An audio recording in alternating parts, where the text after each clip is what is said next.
explain, but you feel it. You felt it your entire life. That there's something wrong with the world. You don't know what it is, but it's there. You can feel it. Get up on out the bed and start to move your balls. Wake up with Word and Solomon Jones. Word.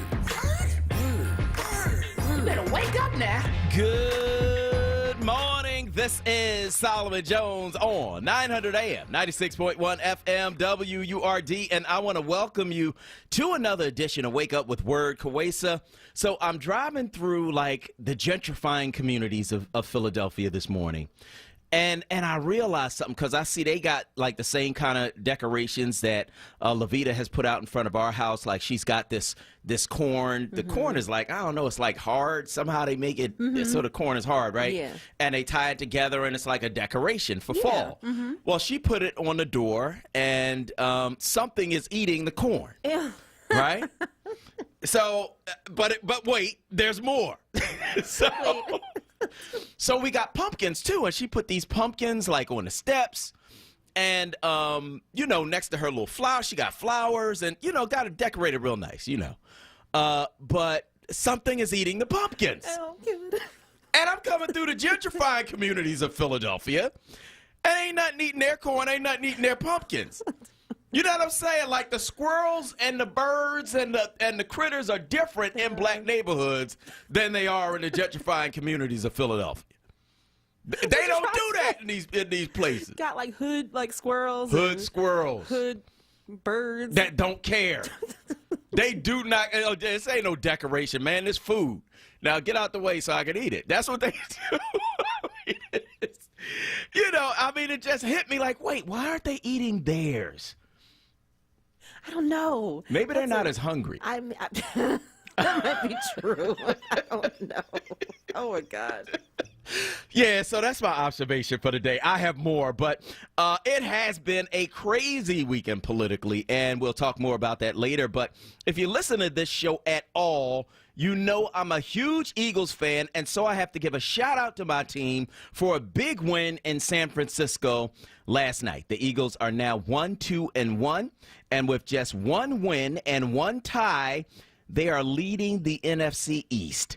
But don't start celebrating just yet, because the truth is, leading the division with one win in 4 games says a lot more about Dallas, the Giants, and Washington than it does about us. But we'll take it no matter how we get it, because at least for one night in one big game on the West Coast, nobody could stand up and say bad things happen in Philadelphia. We got a hot show for you today on Wake Up with Word. Lisa Forrest is the newest battalion commander for the Philadelphia Fire Department, and she's also the leader of the Valiants, an organization representing black firefighters. She'll talk about both roles separately and black firefighters' objection to a political move by the union. Lawyer and critical race theorist Dr. Tim Golden breaks down the latest on the Breonna Taylor case. Philadelphia City Commissioner Lisa Daly on the upcoming election. Dr. Naima Benson of Dedicated Senior Medical Centers has the latest on the coronavirus. And as always, we've got you, our listeners, calling in at 215-634-8065 or toll free 1-866-361-0900. Hit us on Twitter and Instagram at onWURD, or you can hit me personally at Solomon Jones 1. Watch us on Facebook at FullWord. But first, it's the Big Three, the news stories you need to know to kick off your day right here on Wake Up with Word. Story number 1, well, it appears there is a price to pay for Republicans trying to push through Trump's Supreme Court nominee less than a month before the election, even though they blocked Obama's Supreme Court nominee more than 8 months from the election. After President Trump announced he and his wife Melania tested positive for the coronavirus, multiple people who spent time with the president at the White House or on the campaign trail have said they got positive test results as well. What's that price, you ask? Apparently, the Rose Garden event where Trump announced Judge Amy Coney Barrett as his choice to fill Justice Ruth Bader Ginsburg's seat on the Supreme Court was a super spreader event. Those who attended sat in close quarters, and of course, they were not wearing masks. As you know, unless you've been under a rock for the last week, Trump and his wife were positive for the virus. Now at least 6 people who attended that Rose Garden event last Saturday have announced they're positive too.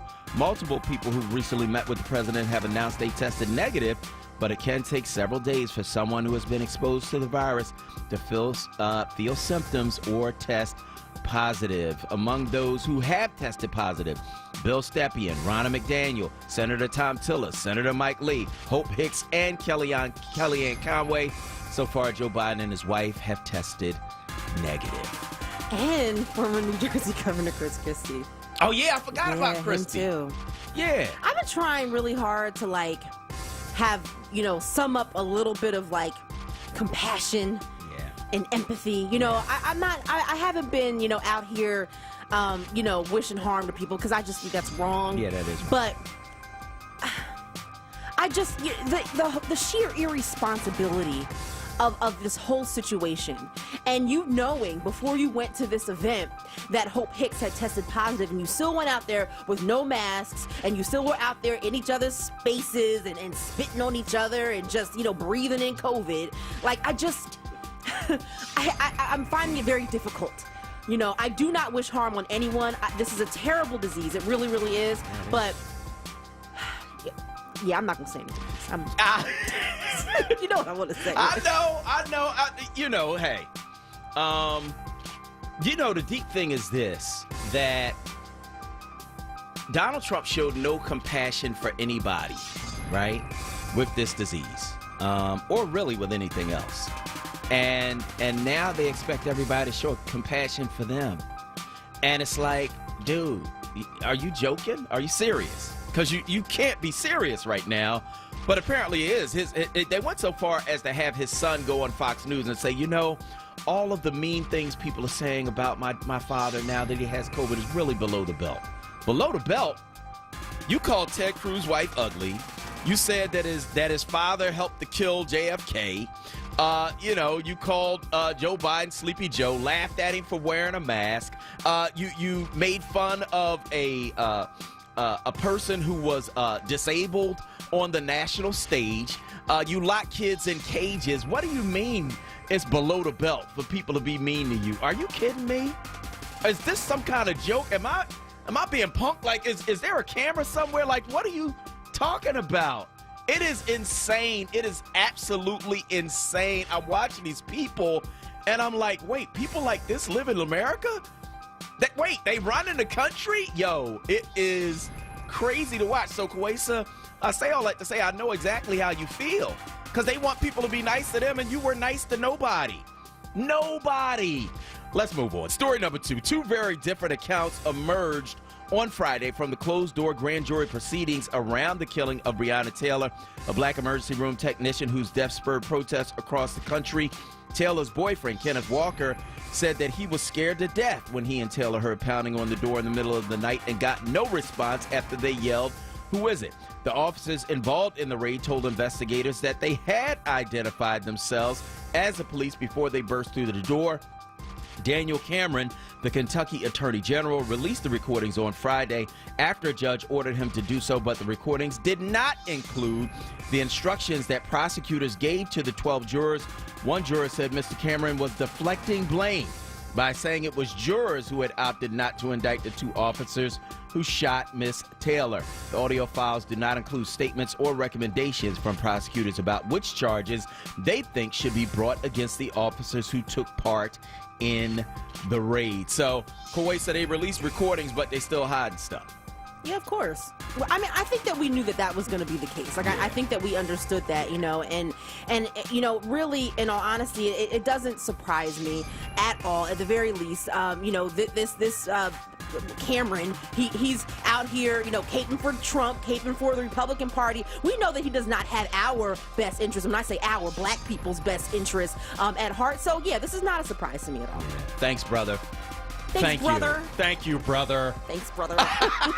Like, you gotta be kidding me, man. Even Megan Thee Stallion called him out on Saturday Night Live this weekend. We'll talk about that a little bit later. Story number 3. Last week ended with the news that President Trump and the First Lady tested positive for COVID-19. And this week, things got even crazier. We learned that Trump's oxygen levels had dropped more than once. We learned that he was transported to Walter Reed Military Hospital. We learned that he was being treated with a drug that's usually reserved for the worst cases. And then we saw the president leave quarantine in a vehicle and wave to supporters while he was supposed to be under treatment for a virus that's killed 210,000 Americans. It was one of those what's wrong with this picture moments. What's wrong with someone who would get into a vehicle and endanger his staffers for a photo op? What's wrong with someone who would keep pushing lies after learning so many people in his inner circle had tested positive for this virus? I don't know, but I do know this. It's hard to believe what Donald Trump says because he's lied to us so much. When he learned how serious this virus was, he shared it with Bob Woodward, but told the rest of us it would disappear like a miracle. That we should try putting disinfectant in our bodies. That we should take a lupus drug that didn't work. That we should ignore the medical experts. He held rallies with thousands of people who followed his lead and didn't wear masks. He mocked Joe Biden for wearing a mask like the experts told us we should. He even held a fundraiser with a bunch of supporters even after he knew he'd been close to a staffer who was infected.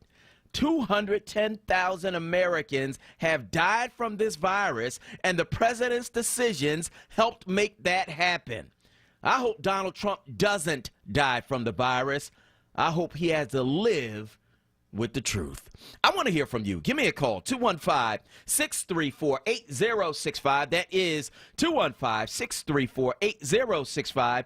That is the number that you should call to get in on the conversation right here at WURD Radio. Let us know where you are on these various things that we're talking about on this morning show. So, did you see Trump leave the hospital? And what did you think? I mean, I'm thinking, I don't know. I mean, it's hard. It's hard to believe anything this dude says. And I don't. I don't believe anything he says. And so watching this whole thing play out, you can't help but wonder, is he telling the truth? Are the people around him telling the truth? Do we really know what's wrong with the president? Do we really know the extent of it? Do we really know if he has it? All of these things have to come to your mind. And I know I'm not saying anything that anybody else hasn't thought, because he's lied to us so much about so many things. I mean, literally every day, this dude is lying. Every day. And so now it's like, you want me to feel sorry for you when I can't even believe anything that you say. Nothing. And you got enablers around you who, if they won't repeat your lies, well, you fire them. I'm looking for the chief of staff to get fired because the chief of staff told the truth. They asked him, and he told them off the record. Of course, they later revealed who he was that said it. He was like, yeah, we've been worried about the president because over the last 24 hours, it's looked really dicey, and the next 48 hours are going to be key. Right? And so, he had the doctor lying, right, and hiding the truth. The chief of staff tells the truth, so now Trump's supposed to be furious at him. Well, you mad at people for telling the truth about everything.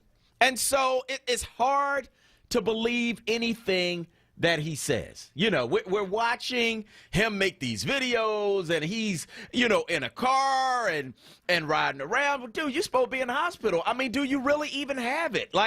These are questions that come to mind. They really do.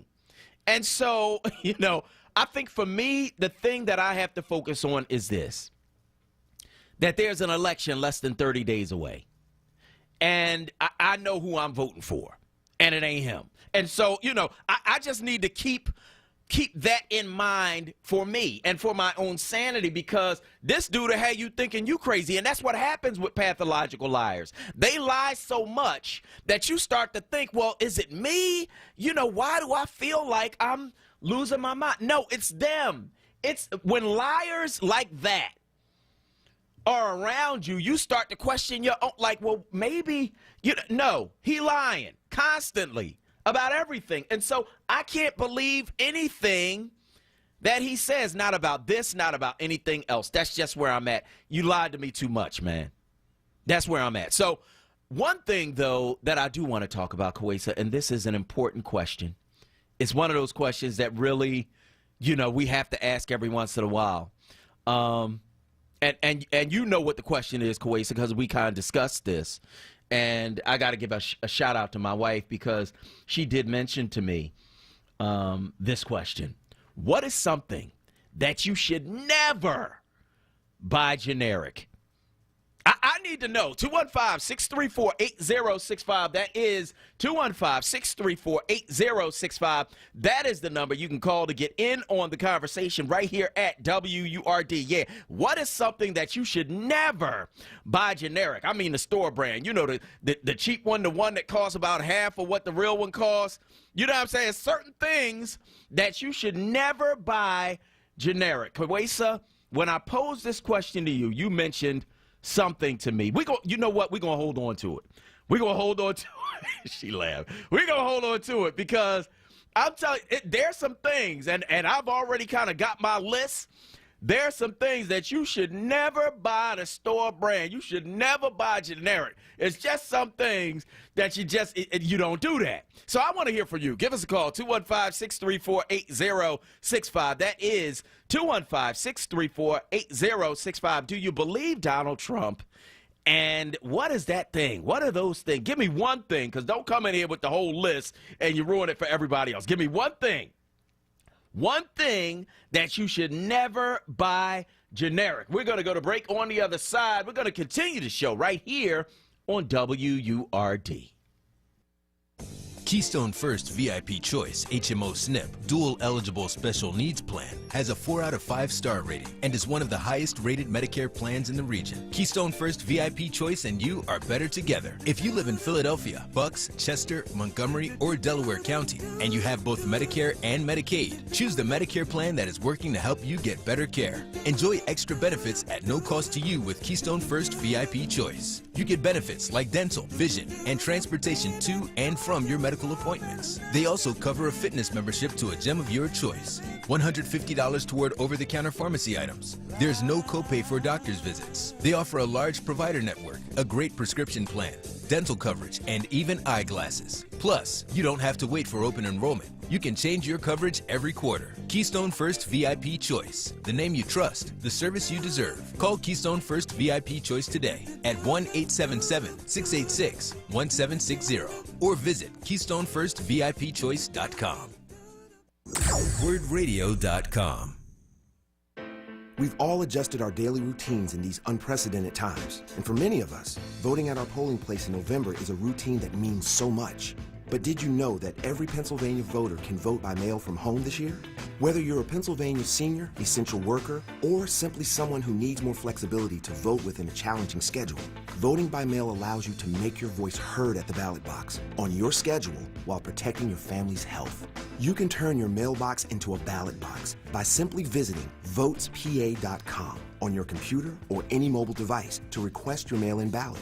With November 3rd around the corner, it's more important than ever to request your mail-in ballot today. It's simple, secure, convenient, and safe. This year, you shouldn't have to choose between your vote and your health. We're all in this together, and voting by mail gives you the power to make your voice heard. So sign up at votespa.com or return your mail-in ballot application to your county election office today. Paid for by Power Interfaith. Now, a traffic update on Word Radio. Good morning. This report sponsored by Staples Store. Still in pretty good shape here in Philadelphia. Just usual volume building. Schuylkill Expressway, westbound University through 30th, jammed up through the ongoing construction zone. Eastbound side Montgomery through Spring Garden, a bit slow. Westbound volume delays 8th Street through Broad. Again from the Parkway through the Schuylkill Expressway. Southbound 95, busy Cobham through Bridge through Work. Again, heavy Betsy Ross through Girard. Northbound side not bad. PA Turnpike, Bluebird 476, still looking good. 55 northbound here, jammed up from Deptford in the 42. Staples helps your business from office essentials to health essentials, all at amazing prices. This week at $15 off posters or yard signs when you spend $75 or more. Ends 10/31. Exclusions apply. Limit 1 per customer. See store or staples.com/signage for details. For more traffic information, log on to sigalert.com. Jim Bachman with your Philadelphia area traffic. It's Wake Up with Word, hosted by Solomon Jones. Good morning. Right now on Word Radio. 96.1 FM. And 900 AM WURD.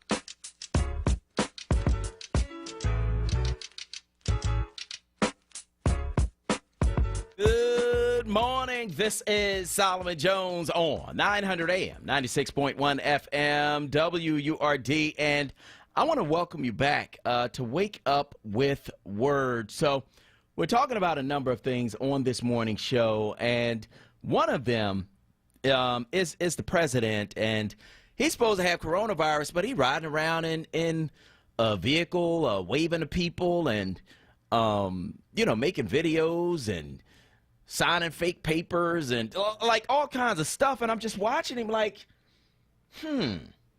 that's interesting. And it's just hard to believe anything he says. So, I mean, are you watching this and what are you thinking? I want to hear from you. Give me a call, 215-634-8065. That is 215-634-8065.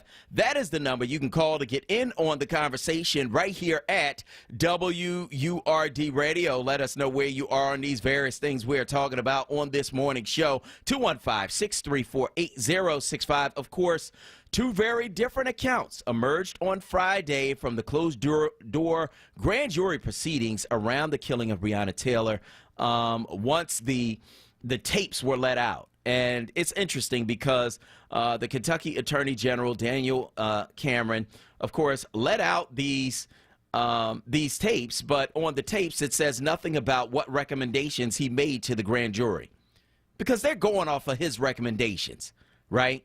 And so I want to know what you think about that as well. And, of course, we've got a big question, and I think it's an important question, Kawesa. What items, what is that thing that you should never buy generic? I want to hear from you. Give me a call at 215-634-8065. That is 215-634-8065 because, Kawesa, there are some things, you know what I mean? There are some things you just don't. Yeah. Yeah. No, there definitely are. Mine, I told you what mine was. You did. So I feel under no circumstances whatsoever, should you substitute mayo. Hellman's or bust. It's got to be Hellman's. I can't do any other type of mayo. And if anyone comes up to me talking about some other kind of mayo, I'm going to have to shut you down. That's the facts right there. I know that's right. Because the thing about mayonnaise is start curdling up. You ever see it when it does that? Why? Yes, though. So I understand. 215-634-8065. That is 215-634-8065. Let's go to Jacob from Olney on line 1. Go ahead, Jacob. Hey, good morning. Peace be unto you. Same to you. Hey, I'm with that. That mayonnaise, man, got to be Hellman. The other one I was thinking about is paper plates, man. Yeah. Man, if you buy them little cheap plates, the food going to be all over the floor because, we like healthy helpings, Yep. That macaroni and cheese is heavy, man. And you put it on that little plate, it fall right on the floor. That's right. You're right. So you don't want to be messing with that. But, Solomon, I'm sorry to hear that the president caught that COVID thing from his girlfriend. I mean, his assistant, Hope Hicks. But anyway, he said he said I got it. I see how serious it is. 7 months later, all that he knew, from Woodard, he knew all that.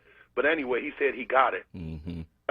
Look, if I found out, Solomon, that I had COVID-19 and gave it to my family, right, people around me, I would be so hard in prayer, right, to God. Say, look, God, if you get me out of this one, I'm gonna do what's right. You understand what I'm saying? They'd have to. I'd be in prostration so much because that's the way we pray. They'd have to get me up to eat. Say, man, get on up, man. You got to eat because you ain't ate. I'd be in prayer so hard. But look, here's the thing that show he don't get it. The doctors, they had just asked the doctors minutes before. When they said, when we see the president, we're in full garb, right? Yep. With everything, the mask, everything. They said the shields, everything. Now, minutes later, here this guy come riding around and on a little ride to go around the block like you do at Clemington Park when you get on that little train and go around the park. This man he just don't get it. And I'm telling you, he and all of them basket of deplorable people need to be sent to their own places, man. They can't be running the United States of America. I mean, that's Ray Charles could see that. Yeah. And them people that's crossed the street with the flags and waving it with no mask and everything, well, we pray for them because they just ignorant people. But my God, what does it take to see that y'all made a mistake when you went for white supremacy? You made a mistake. Just admit it, and let's get back to some type of new normal because we don't want to go back to the old stuff. How about that? My God. Thank you, brother. All right, Jacob.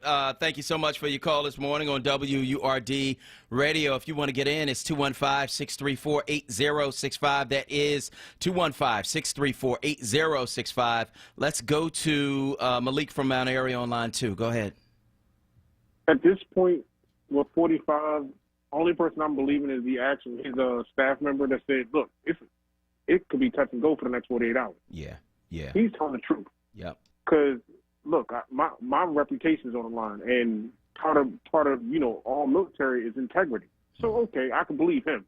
The doctors, I can believe them. Their reputations are on the line. At this point, you can't even say he has a reputation other than being a liar. So all he's going to keep doing is spreading more lies. Now, the Breonna Taylor situation is just growing by the minute. Yeah. The more time goes by, the more lies are exposed, the more shade is being exposed. And I've never seen in my life where jurors are saying, hold up, I got to talk. Because that's not what you said. That tells me that y'all were lying in court and doing some real shady stuff to make sure, we didn't have, you saying was shots fired. That's probably what you told them. Were shots fired, let's say by accident. And that's all you indicted one person on accidentally shooting at people in the other apartment. Yeah. You already know. You cooked up a story, you gave it to the grand jury, and now the grand jury's saying, I'm not going down for this. You're not going to put my name in the dirt because you lied to us. You didn't come up with a real indictment, and that's why we didn't indict him. So I thank y'all. Y'all have a great day. All right. Oh, yeah. And don't get store brand relish. You're right. 215-634-8065. That is 215-634-8065. That is the number you can call to get in on the conversation right here at WURD. Olanian from Nicetown is on line 3. Go ahead, Olanian. Good morning. Good morning. Looking at the question, I haven't bought any, but I imagine there is some. If you can buy store brand water, cheap water, less quality water, I wouldn't buy it. I want my water to be pure, 100% correct.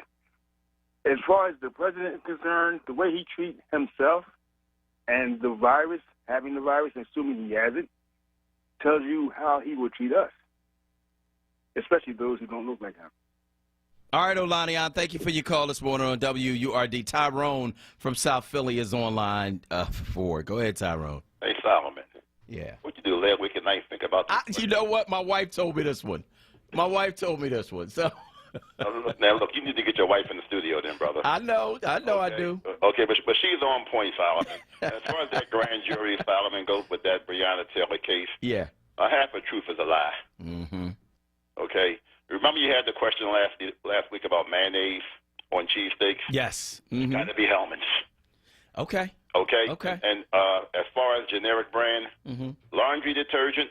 Oh, yeah. Okay, Solomon, you can put the whole gallon in there, and your clothes still come out dirty. And you be itching. And the other one, Solomon, is electric toothbrush replacement heads. Yeah, you got to buy the real one. Look, I thought I was saving some money up in here. Solomon, I had to throw them all away.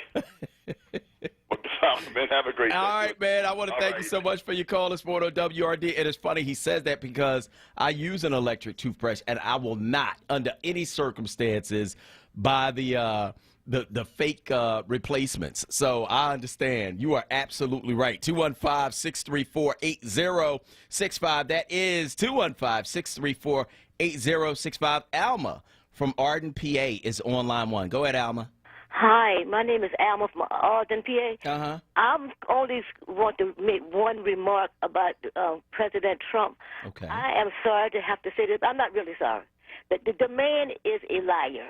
He lies about everything. And I, for myself, do not believe he have COVID. And I'm not sorry to say it, but I don't believe he have the COVID. Okay. Thank you very much for listening to me. All right. I want to thank you so much for your call this morning on WURD. It's hard to believe anything that he says. I mean, the man has lied so much. The Washington Post documented 20,000 lies that this guy has told since he's been president. I'm sure the number's going up since then, but 20,000. You lie. I mean, you lying multiple times a day. Not just in person, lying on Twitter. You know what I'm saying? Like, I mean, constant lying. And then you want the people around you to back up your lies, so you want them to be liars too. It is unbelievable. And so, you know, I can't be mad at people when they say they don't believe he has it, because you've lied so much. It's like the boy who cried wolf. You've lied so much that when you tell the truth, it's like nobody believes that either. 215-634-8065. Gary from Chester is on line 2. Go ahead, Gary.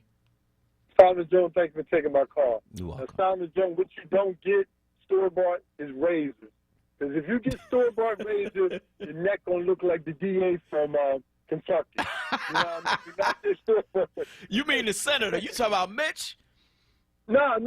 The DA? Oh, with the bumps? Yeah. Okay. You see his neck? Now, don't get no store-bought razors. He need to get some real razors. Now, Solomon, you know they be making all these TV shows, right? Uh-huh.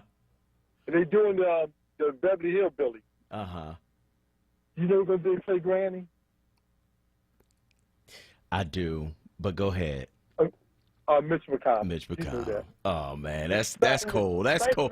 All right, man, I want to thank you for your call this morning on WURD Radio. 215-634-8065. That is 215-634-8065. That is the number that you can call to get in on the conversation right here at WURD Radio. Let's go to Veronica from North Philly on line 3. Go ahead, Veronica. Good morning. How's everybody? Good. How are you?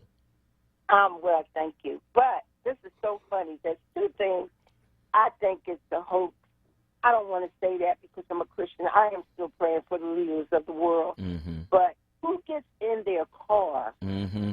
wave to the people mm-hmm. a day before you get discharged from a hospital? Mm. Because what's going to happen, I think, he's going to come out and say, that drug that he took, that miracle drug, mm-hmm. that's what saved him. Mm-hmm. And that's what everybody needs to really get. Mm-hmm. Because this way, everything will get back in order.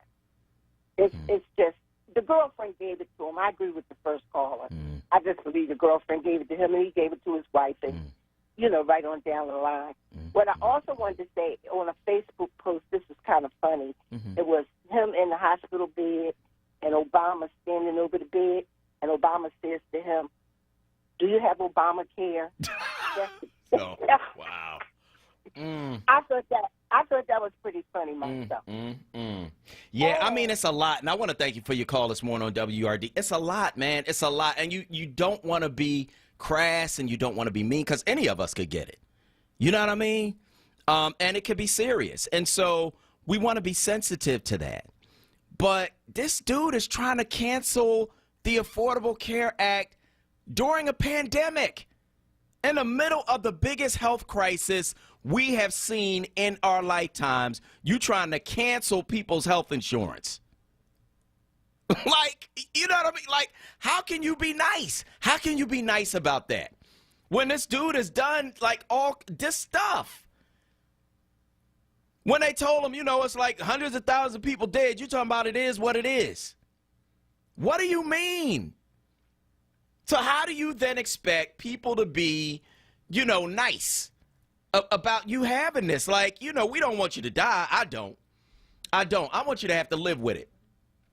You know what I mean?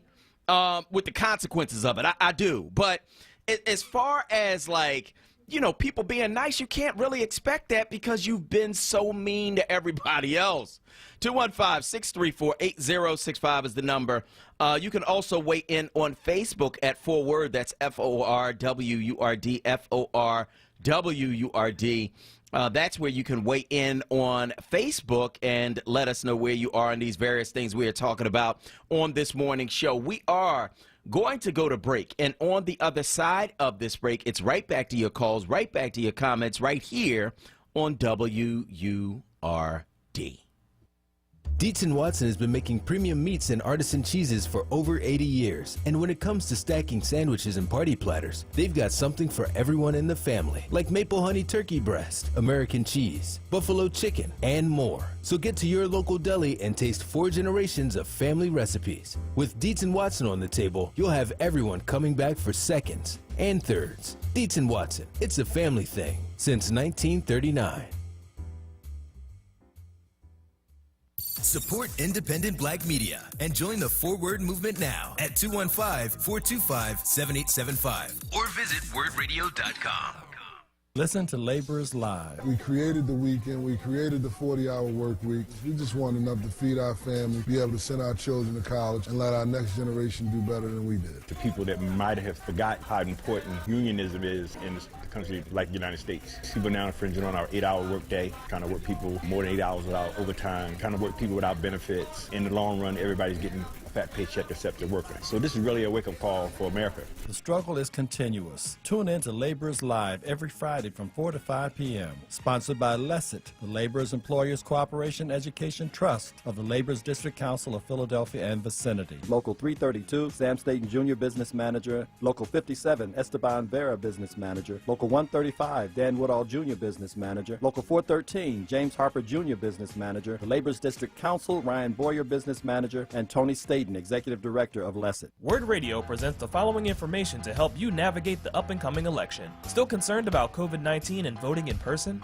Pennsylvania has you covered with mail-in ballots. Simply submit a completed ballot by mail. So long as you request that mail-in ballot between now and October 27th, go to votespa.com and apply for your mail-in ballot today. When your ballot arrives, read it carefully and follow the instructions to complete it and return it. You can also track and confirm that your County Board of Elections has received the mail-in ballot by going to votespa.com. For more information on how to vote in Pennsylvania, visit states.aarp.org/Pennsylvania. Vote early. WURD Radio presents the following information to help you navigate the up-and-coming election. Stay informed and vote. For more from Charles Ellison, tune in Monday through Thursday from 10 a.m. to 1 p.m. or visit wordradio.com. Now, a traffic update on WURD Radio. Good morning. This report sponsored by Staples Store. Still not too bad overall. Schuylkill Expressway westbound. A bit jammed up University through 30th. Left lane blocked with that long-term project. Eastbound 76 Boulevard to Spring Garden. You're slow. Westbound Vine Expressway. Delays 8th out through Broderick and from the Parkway through the Schuylkill Expressway. 95 southbound busy Cotman through Bridge through construction. Jammed again Betsy Ross through Girard. Northbound looks good. PA Turnpike Blue Route 476. Still in pretty good shape there. 55 northbound. You're jammed from Deptford into 42. Bridges into Philadelphia looking pretty good. Staples helps your business from office essentials to health essentials, all amazing prices. This week at $15 off posters or yard signs when you spend $75 or more. Ends 10/31. Exclusions apply. Limit 1 per customer. See store or staples.com/signage for details. For more traffic information, log on to sigalert.com. Jim Bachman with your Philadelphia area traffic. You're waking up with WURD, hosted by Solomon Jones. Good morning. Right now on WURD Radio, 96.1 FM and 900 AM WURD.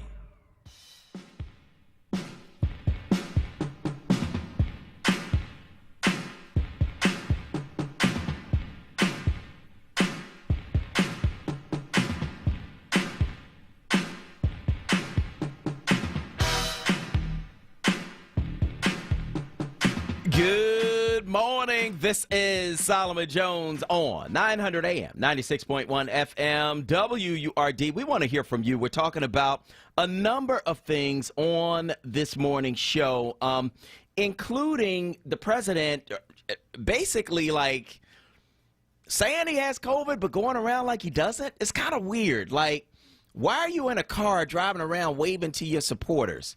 Why are you leaving the hospital to go out and do that? You're supposed to be on quarantine. You know what I'm saying? Like, it's supposed to be 14 days of quarantine when you get a positive test result, right? It's supposed to be 14 days, right? That's 2 weeks, ain't it? It's not 2 days. It's not 2 hours. It's not 2 minutes. This dude in the hospital for like 2 days and like, all right, I'm leaving out and I'm going to wave at people. And you're in a car with other people with the windows closed. And you got COVID. I mean, so given how much you lied, it's like, it's hard, man. It's hard to watch you do this stuff and believe you because, it's just weird. It's just weird. So I want to know what you think. Give me a call, 215-634-8065. That is 215-634-8065. That is the number that you can call to get in on the conversation right here at WURD Radio. Of course, the other question that we're asking, and this is courtesy of Mrs. Levita Jones, what are the products you should never buy generic? Give me one. 215-634-8065. That is 215-634-8065. That is the number that you can call to get in on the conversation right here at WURD Radio. Let us know where you are in these various things we're talking about on this morning show. Before we get to the phone lines, Kwesa, what are they saying this morning on Facebook? So we do have quite a few comments here. Trying to pull it up now.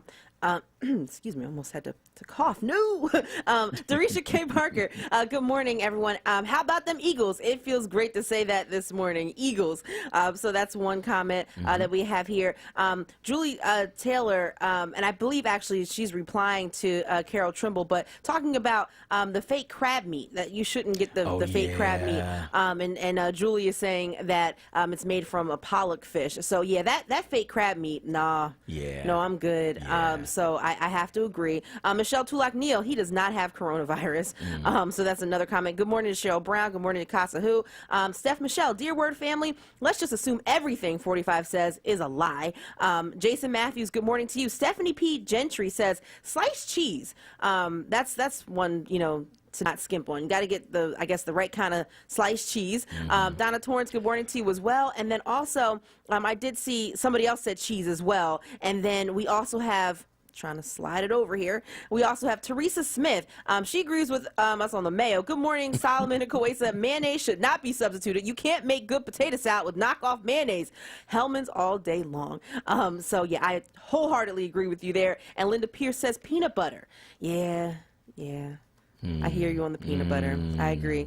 So, yep, those are just a few comments that we have. Good morning to Atia Hicks, and also good morning to Terry Lynn Davis Covington. Thank you all so much for tuning in. So, the peanut butter. You ever get the generic peanut butter? See, I'm having like flashbacks now. And like the oil start floating in it. You ever see that? Yeah. And then you get like the store-bought bread, and then it's hard, and you break your bread. Listen now, let's talk about a family. That's right. Come on. Come on. You go in there, you try to spread it. The oil done rose to the top, so it's not soft anymore. You got to stir it. You got to get that knife in there. Right. Or else you'll break your bread. You get a hole through your bread. Put peanut butter on your hand instead of your bread. Yo. See, you can only understand this if you've been through it, all right? So 215-634, and then your mom like, it's the same thing. And you're like, no, it's not. Eat that peanut butter. It's good eating right there. 215-634-8065. That is 215-634-8065. Let's go back to the phone lines. 215-634-8065 is the number you can call. Let's go to Bahia from West Philly on line 1. Go ahead, Bahia. Good morning, Solomon. Good morning. I would just want to say, I think that he has it because he would not. I don't think that's how crazy they are. People don't understand how crazy he is because he would not cancel those rallies. Those rallies. He would not cancel them. And when they tracked it back to the Rose Garden and with the judge, did you see her kids? She should be locked up. Those kids didn't have no mask on. They was right near Melania Trump. I'm surprised some kids didn't get it. And she got 2 kids from Haiti. Get them kids back to them people. Why white people always stealing their kids? They can't. She adopted the kids, Bahia. Okay, whatever. They can't take them kids from them Indian kids, them Indian kids. They cannot adopt them. You can't adopt nobody from American Indians. Those people is always trying to act like they helping somebody. I don't know. But I don't want to say this. I know you're going to be annoyed with me, Solomon. But it's going to take a staffer to pass away for them people to believe and understand to stop playing with COVID. Well, I hope nobody passes away, and I want to thank you so much for your call this morning on WURD. It's not a game, and it's just crazy to watch him do this. Like, you know, it just, you think that it can't get any crazier, and then it does. I got COVID, but I'm going to walk around. I'm going to get in the car with other people. They going to get in the car with me. You know what I mean? They don't have no choice. This their job, so they're going to have to get in this car with me. Like, this is crazy. Why would you put them at risk? Why would you do? Because you don't care about anybody but yourself. That's my problem. You know what I mean? I do think he has it because so many people around him, so many people who were at that SCOTUS announcement have it, right? But then your behavior after getting it, it's just bizarre. It's bizarre behavior. Why are you making videos? Why are you riding around in a car waving at people with security in the car? Now they at risk. You know, like, what are you doing?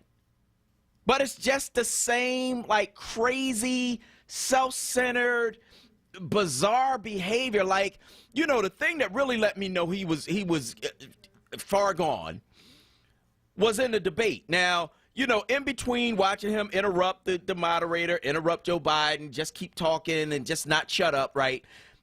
He said something that really, to me, just revealed, like, everything about him. They talk about a disease that then killed, like, 200-something thousand people. You talking about I brought back football. Now, I love football just as much as anybody else. But what do you mean you brought back football? Do you see these 200,000 people out here dead? You talking about you brought back football? You're insane. Something's wrong with you. Like, 215-634-8065. That is 215-634-8065. See, that's why I got to ask these questions, Kawesa. You know what I mean? About the stuff that really matters. Because if I worry about this guy, I'll be crazy. And I don't plan to be crazy. And so the question is, what did you think? I mean, you watch him kind of get in the car, ride around, wave at people. You're supposed to be in the hospital, right? What did you think when you saw that? But also, I want to know, and this is the real question, this is the big question, what is that thing that you should never buy generic? Give us a call, 215-634-8065. Darren from New Jersey is online too. Go ahead, Darren. How you doing, Solomon? I'm good. I've been listening to you for a long time, and every morning I try to make sure I'm up at 6 and 7 to hear both of you guys on WRD. Thank you. But my first question is, they riding around blowing their horns at a hospital. Why isn't somebody stopping that? We got veterans in there that are real sick and trying to recuperate. And they're allowing these people to ride around blowing their horns. Does nobody question that? That's a good question. Pathetic. Yeah. It's pathetic. You know. But as far as 45, I don't believe he even had it. I think it's a hype. Just to get more people to vote for him and get sympathy. I just think it's a hype. All right, I want to thank you so much for your call this morning on WURD. We appreciate it. Let's go to John from West Philly on line 3. Go ahead, John. Hey, good morning, Solomon. How you doing this morning? Good. How are you? Good. So a couple of things. Number one, you cannot buy generic Kool-Aid. It can't be, right? It has to be Kool-Aid. It can't be that other generic brand. I forgot what it was called. And then secondly, in terms of Donald Trump, he has been a national security risk since COVID-19 first came on the scene. And so everything he does, to me, is just normal. I'm not surprised at all in the things that he does, and I think that he literally is a greater risk to this country than any foreign country, even our enemies, the way he handles this disease. Thanks for taking my call. All right. I want to thank you so much for your call this morning on WURD Radio. Let's go to Sherry from West Philly on line 4. Go ahead, Sherry. Good morning, Solomon. Thanks for picking up my call. Mm-hmm. You're welcome. Solomon, the president should be in isolation, okay, not quarantine, isolation. Mm. The people that he come in contact with, they should be the one quarantined for 14 days to make sure they don't have the virus, okay? And what we saw this president did is another thing again that we all believe that he does not take this too seriously. He does not really take this too seriously at all. And now, I was reading a story this morning that, when he got to the hospital, that he said, I finally got it. I finally got it now. This is bad. This is bad. Well, really? After 200,000 people dead, and then almost 20,000 people a day are getting infected, and then you have to get into, I'm not worried about him. What about those Secret Service? They have family too. Solomon, they have family. He put them at risk also. So this is second level and third level people who get affected. And you're right, this guy does not care about nobody else but him themselves. And now they're talking about him going back to the White House. You know, Solomon, I mean, to be honest with you, this past few days, without his mouth being open out there, spewing out hate, my blood pressure went down a little bit. You know, maybe he should just stay in there, until the election is over, so we can have Joe Biden, and then we can all move on with our lives. Thank you for picking up my call. Thank you for your call this morning on WURD Radio. We want to hear from you, 215-634-8065. So my wife sent me this text message. You know that I'm willing to gamble on generic products. Sometimes I win and sometimes I lose. If I had to push one product to the do not buy list, it's bathroom tissue. Although I've never been to prison, I believe that prisons may have the brand that I recently purchased on their supply list. LOL. Yeah, she got, yeah, man. And I avoid it. Like that. That's that apocalypse toilet paper. That's the toilet paper you use when it's like, you down to nothing else. You down to that or leaves. Like,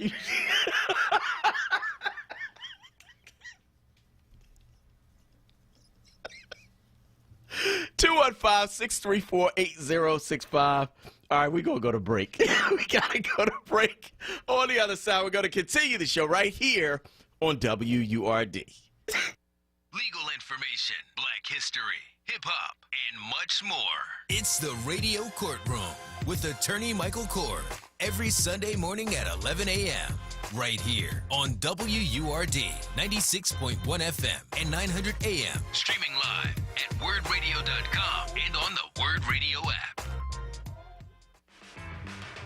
Have you heard about Penny? They make it easier than ever to get health coverage. What if I'm self-employed? Penny gets you covered. Unemployed? Penny gets you covered. What about my family? Penny gets them covered too. But will this fit into my budget?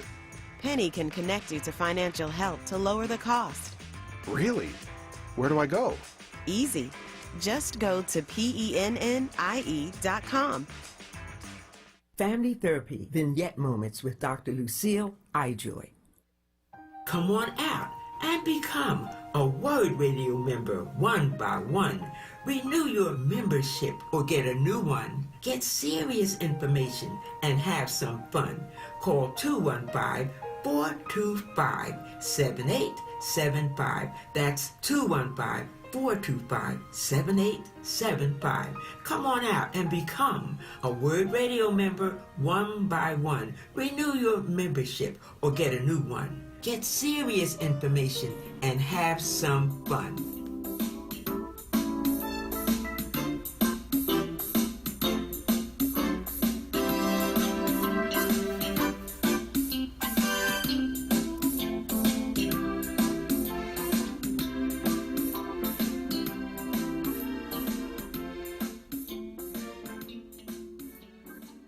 Word Radio presents the following information to help you navigate the upcoming election.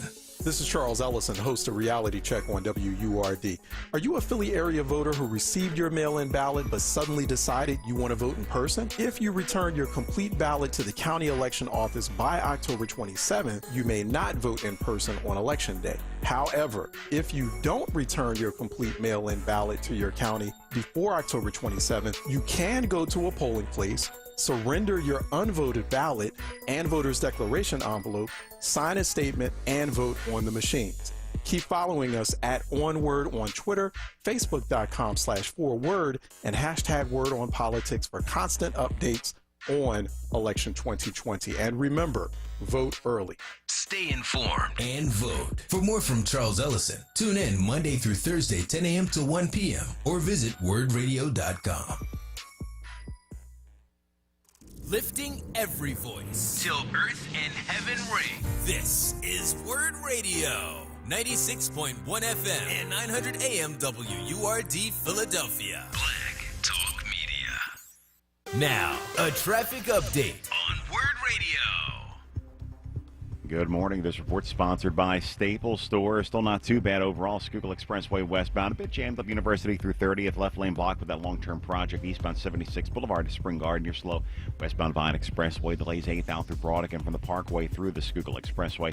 95 southbound busy Cotman through Bridge through construction. Jammed again Betsy Ross through Girard. Northbound looks good. PA Turnpike Blue Route 476. Still in pretty good shape there. 55 northbound. You're jammed from Deptford into 42. Bridges into Philadelphia looking pretty good. Staples helps your business from office essentials to healthy essentials, all at amazing prices. This week at $15 off posters or yard signs when you spend $75 or more. Ends 10/31. Exclusions apply. Limit 1 per customer. See store or staples.com/signage for details. For more traffic information, log on to sigalert.com. Jim Bachman with your Philadelphia area traffic. It's Wake Up with Word, hosted by Solomon Jones. Right now on Word Radio, 96.1 FM and 900 AM WURD.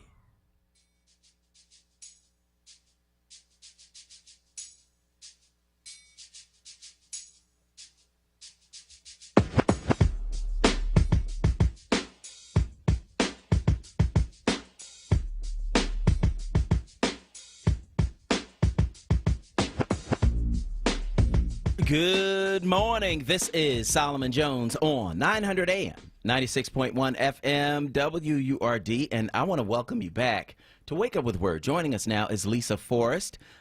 She is the first black female battalion chief for the Fire Department of Philadelphia in its history, and she joins us to talk about that and her new role for the city and her career.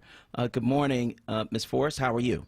Good morning. So what does it mean to be a battalion chief? Like, what is that role? How many firehouses do you oversee as battalion chief? Well, right now I don't have a permanent home. Okay. So I'm kind of floating around. But eventually it can be anywhere from 6 companies to all the way up to 10 companies that I oversee on a daily basis. Okay, okay. And so where does that fall in the structure of the fire department, to give us some idea of what it means? Now, what do you mean, like how? So there's commissioner and then what? You want me to go as you go down, yeah. Or go from the top. So, the commissioner, of course, is the top position, and that position is appointed along with deputy commissioners and assistant deputy commissioners. Okay. So those are all appointed positions. Then you have assistant chief. That is the highest ranking position. Okay. Then you move down to deputy chief. Then the battalion chief. Captain. Lieutenant. Firefighter, paramedic, or fire service EMT. Okay. Okay. Okay. Well, that's wonderful. We are very proud to see that, and we've been wanting to talk to you about that, and so we really are glad to see you have that position. We know that black women have been in the fire department on the front lines. I still remember when a black female firefighter made the ultimate sacrifice a couple years ago, fighting a fire in Philadelphia. Yes, that was my classmate, Joyce Craig. We came in together back in December of 2003. Yeah. And I actually talked to her that night. So I talked to her around like 10 o'clock, and that fire happened around 2-something in the morning because we were celebrating our 11th anniversary of being on the job. That was a very hard time. Yeah. And I remember, talking to her about her getting promoted. Joyce, unlike myself, always wanted to be a firefighter. That wasn't my aspiration. Joyce said she was 5 years old, and because she wanted to be a firefighter, she indulged herself in it, and she knew a lot. So I would tell her that she needed to get off the back step, is what we called it, and, be in a front seat and lead. And she agreed that night.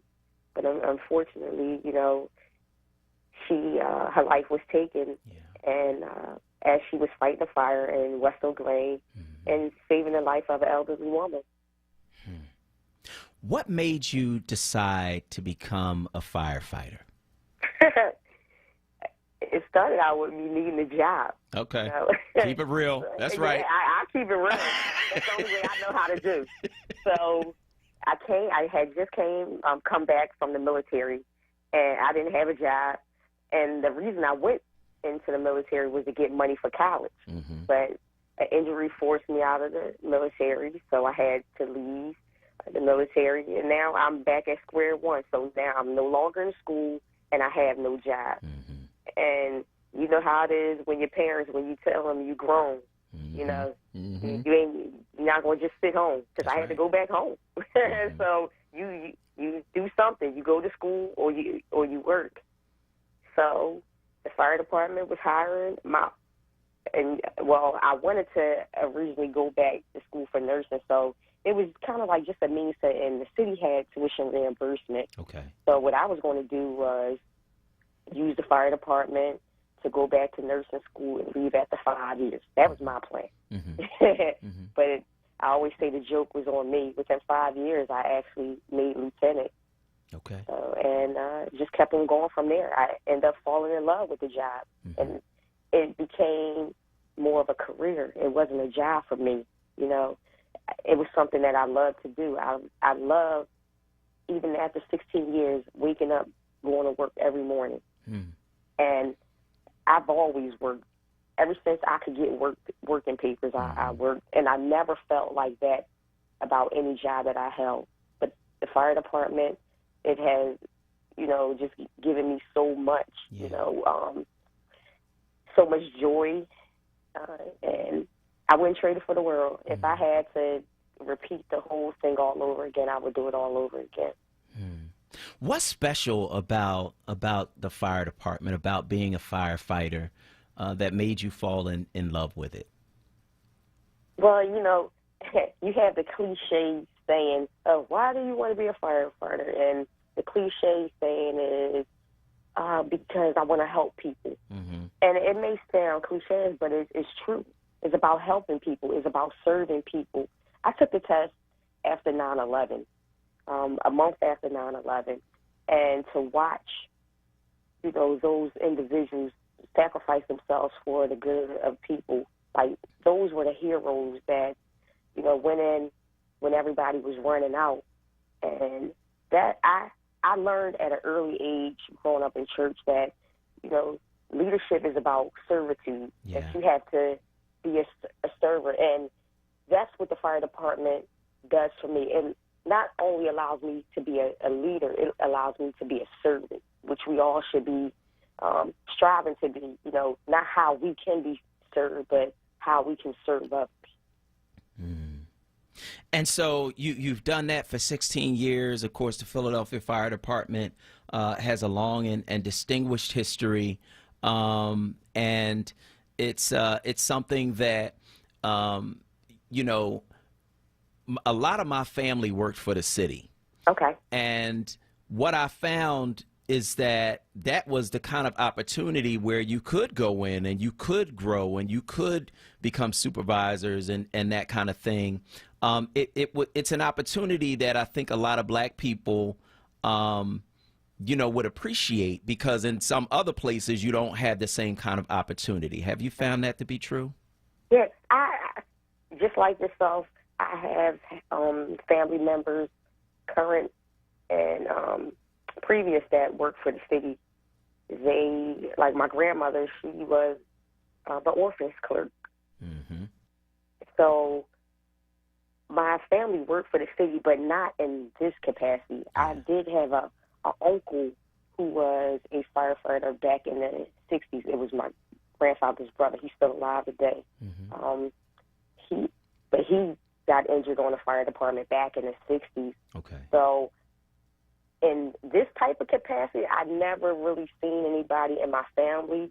The next person that would be closest is another one of my uncles, was a paramedic on a job. But the physical side of the city, no one in my family did that.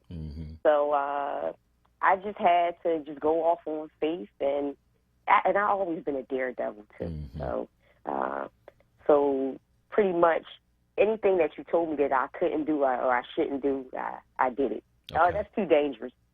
So I always, did that. But to be honest, I never saw myself being in this position. If you would have said to me 20 years ago that I would be here, I would have laughed at you. Because maybe 21 years ago, I got to keep on upping that number.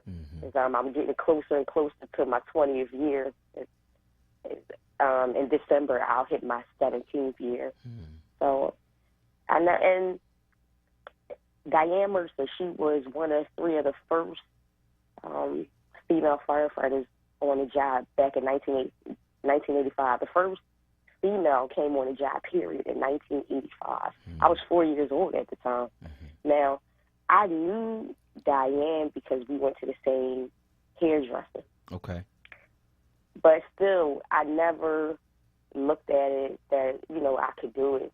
It was, like I said, it started out with me just needing a job and, knowing my ability and knowing that I could work hard at something and achieve it. So there wasn't, now it's not a lot, but it's more.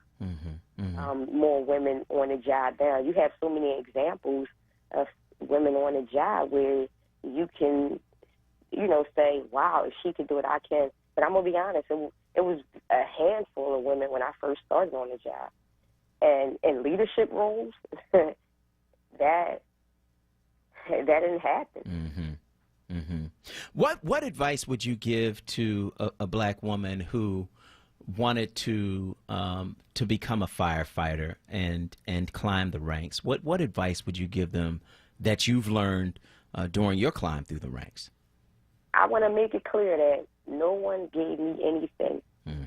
And I don't feel like anybody owed me anything. I owe it to myself, to push ahead and never let anyone define you by what you look like.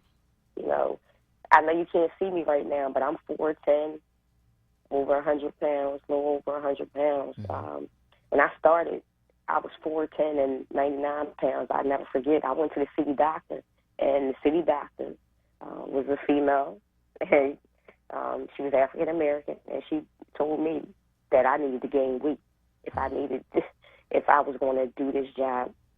Like, she even had some worries about me coming on the job, and I just smiled and nodded. Thank you, thanks for the advice, doc. And I went ahead and went through the academy and worked my tail off. So it's not what others think about you. You got to have heart, and most of all, have integrity. It goes a long way. So always believe in yourself. And, yeah, sometimes you may not be able to do it the first try, but keep on trying. Never give up. Yeah. And that's how I, did my career, went throughout my career, just never giving up, always trying. And that's pretty much how it led to promotion. It wasn't just about me, I'm going to get promoted because I want to be in charge of people. No, I just wanted to do the job and learn the job. A lot of times people want to make ranks so they can tell other people what to do. I'm not caught up in all that. I'm caught up about doing the work And, always, like I said, believe in yourself and, never let anybody tell you based off of what they think of what you can and what you can't do. Block out all the negative energy, and just keep on putting positive stuff. Your thoughts become action. So when you say, I can't, that becomes a reality. You're not. Yeah. So I want to switch gears because I know that this is a separate role for you, and I do want to make this clear that it is a separate role for you. But you are the president of the Club Valiance. It's a fraternal organization for Philadelphia's African American and minority firefighters and paramedics. So Local 22 is the firefighters union. That's also separate, I believe, from the Valiance. Yeah. So Local 22 made a decision recently that the Valiance have come out against. It was a political decision. So what happened, and why did the Valiance come out against it? And I'm glad, thank you, Solomon, for making that distinction. Yes. Because I don't want to come off that I'm using my role in the fire department to talk about politics, because I would never do that. But as Club Valiance president, I have the right to do that. So this is Lisa Farr, Club Valiance president, having this conversation. So on September 29th, at the same time, the first African-American female battalion chief was being promoted. Local 22, the firefighters union, decided that they wanted to release the endorsement or, announce the endorsement of Donald Trump, which was a ultimate slap in the face. And, it was said that it was a coincidental. They were trying to get ahead of the debate. I heard everything, every possible excuse why this is happening. And I want to make it clear that although I was the person being promoted, it wouldn't have mattered if it was somebody else. I was still the same outrage and anger because it was deceptive and it was just disrespectful and of poor timing, poor judgment, and poor leadership. And here it is. We're a democratic city. And, well, let me start by saying this. We're a local union. Yes. A local union does not endorse a national candidate. That is the job of our international, and our international already took a stance on who they were going to endorse. And when they endorse, they look at a lot of different things. It's just not for, because we want to endorse the candidate. They're looking for the good of, the international, and the international is the umbrella that we all fall under.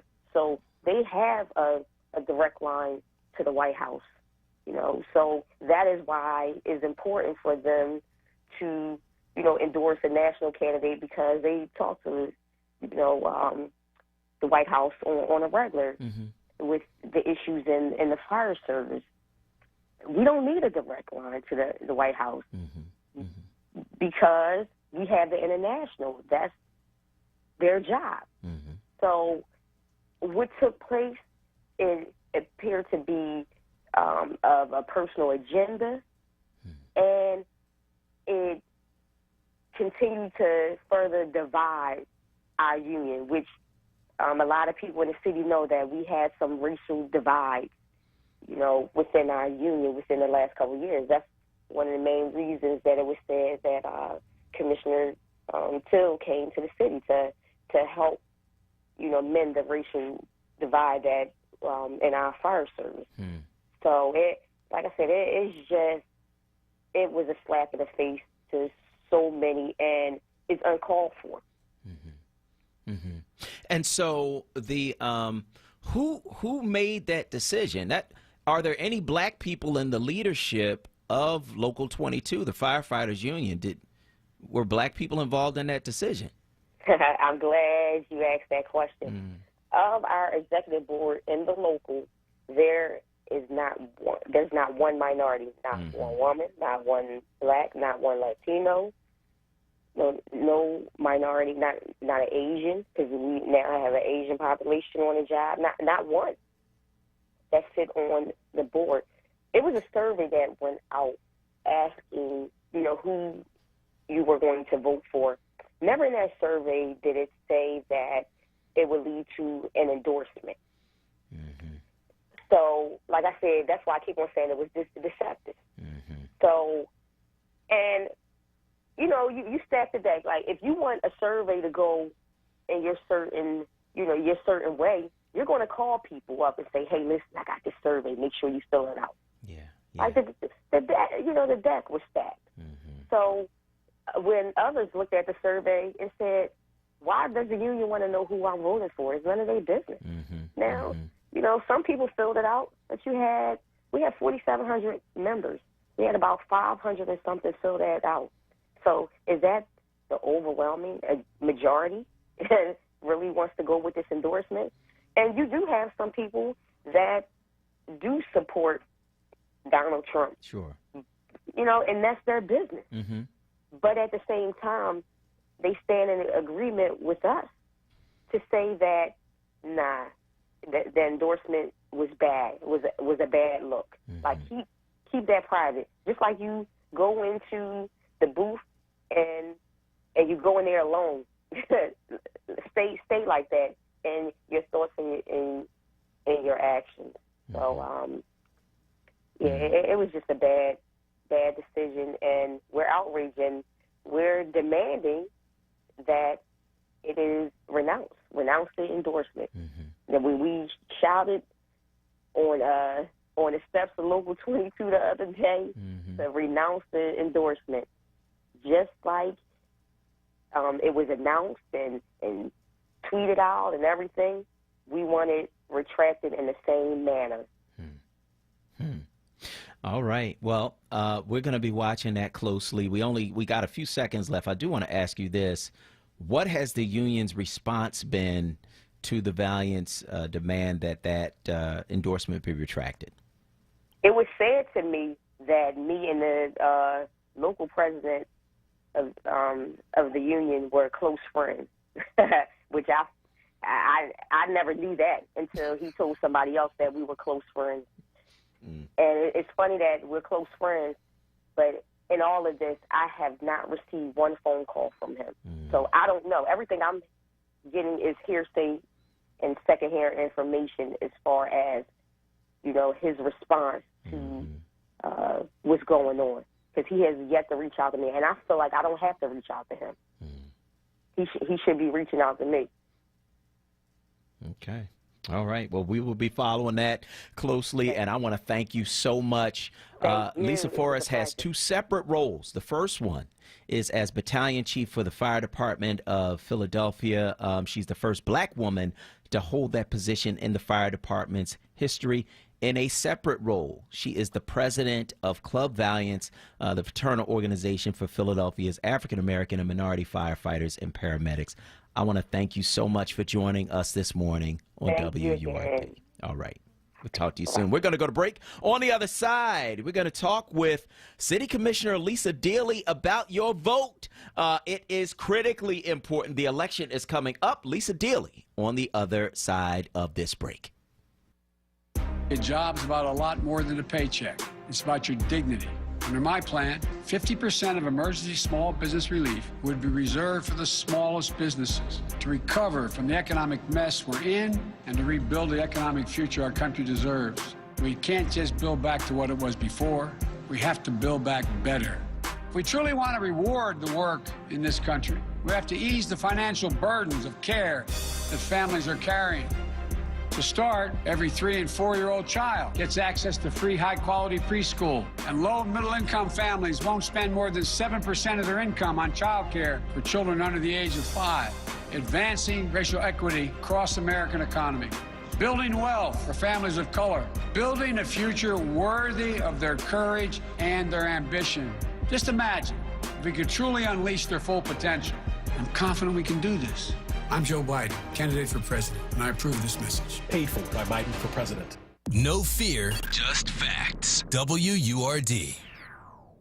Are you hungry today? Have your taste buds been sufficiently pampered? Call Eatable Delights for succulent and juicy turkey wings, no-filler crab cakes, or tender smoky beef ribs. You can pick up curbside or get delivery in Philadelphia, Montgomery, South Jersey, Delaware, and Bucks County. Call 215-236-3900 or stop by 1540 Wadsworth Avenue. That's 215-236-3900 because even your taste buds deserve pampering. And tell them Solomon Jones sent you. Enterprise Exterminators, located 4943 Wayne Avenue, specializing in lanternflies, termites, bed bugs, fleas, mice, and roaches. Do-it-yourself kits are available. Call now, 215-849-7070. He's back. This is Reverend Al Sharpton. Keeping it real with the Reverend Al Sharpton. In times like these, we have to stay connected. At a brand new time. Monday through Thursday, 9 p.m. till midnight. I'm excited that Keeping It Real returns to WURD. Keeping it real with the Reverend Al Sharpton. Monday through Thursday, 9 p.m. till midnight. This program is pre-recorded. No phone calls, please. Keep it locked to WURD 96.1 FM, 900 AM. WURDradio.com. Now, a traffic update on WURD Radio. Good morning. This report sponsored by Staples Stores, 95 southbound. It's a little bit of a heavy ride. Copman through Bridge, through construction. Again, Betsy Ross through Girard. Northbound looks pretty good. Westbound Vine delays 8th Street right through the Schuylkill Expressway. Schuylkill westbound jamming University through 30th. Through that work zone down the one lane. Then westbound City out to Belmont. Slow delays again around the curve to Conshohocken. Eastbound busy Boulevard through Spring Garden. 55 northbound still jammed there from Deptford in the 42. Staples has everything to start the year right, no matter where school happens. All at amazing prices. This week, a 12-pack of Staples No. 2 pencils, Marvelized cop books, and a 24-pack of crayons are just 50 cents each. Ends 10/10 while supplies last. Limits vary online and in-store. Staples. For more traffic information, log on to sigalert.com. Jim Bachman with you, or Philadelphia area traffic. It's Wake Up with Word, hosted by Solomon Jones. Right now on WURD Radio, 96.1 FM and 900 AM WURD.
Good morning. This is Solomon Jones on 900 AM, 96.1 FM, WURD, and we are now joined by Philadelphia City Commissioner Lisa Dealey to talk about what's happening with the election. Commissioner Dealey, good morning.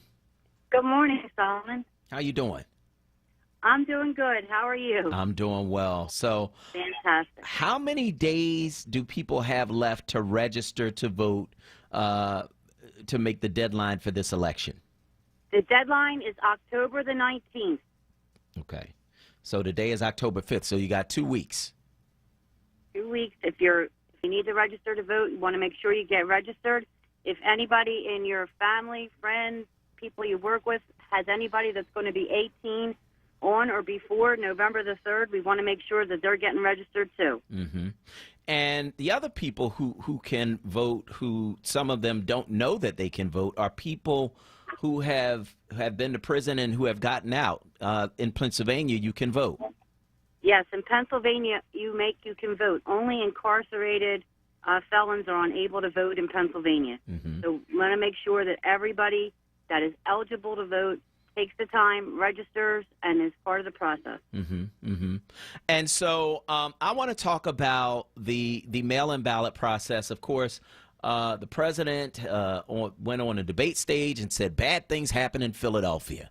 Talked about how they wanted to have poll watchers come into the satellite locations where people can register, where they can drop off their mail-in ballots, where they can fill out their mail-in ballots.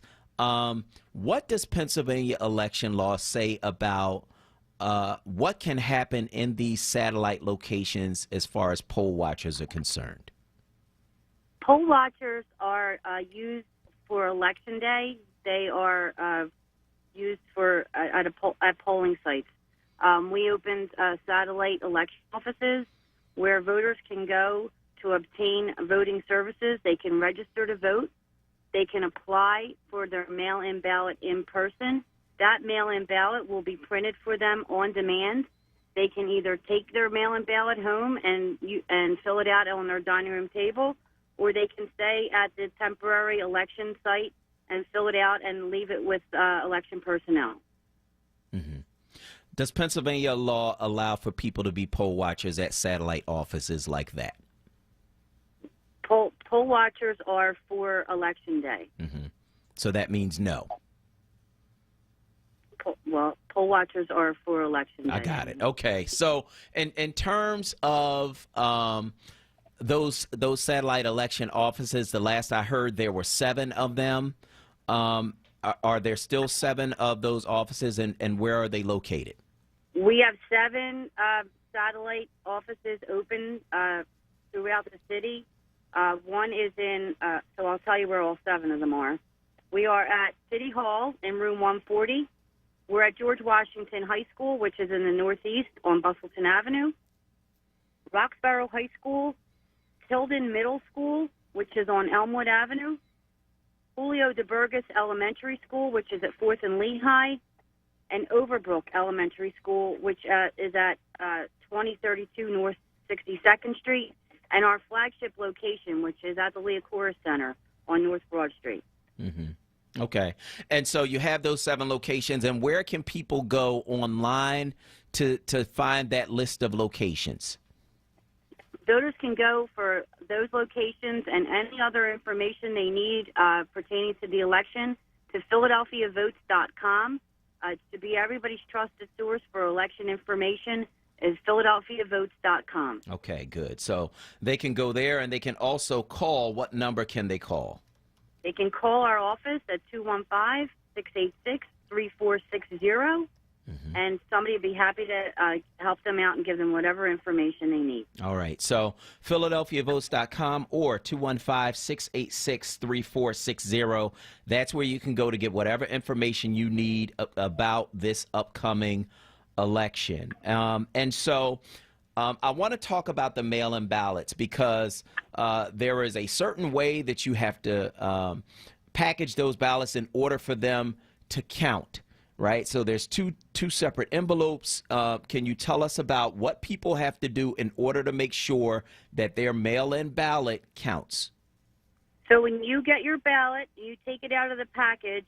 After you've completed your ballot and you've made your selections, you need to put your ballot in the white envelope that says official election ballot.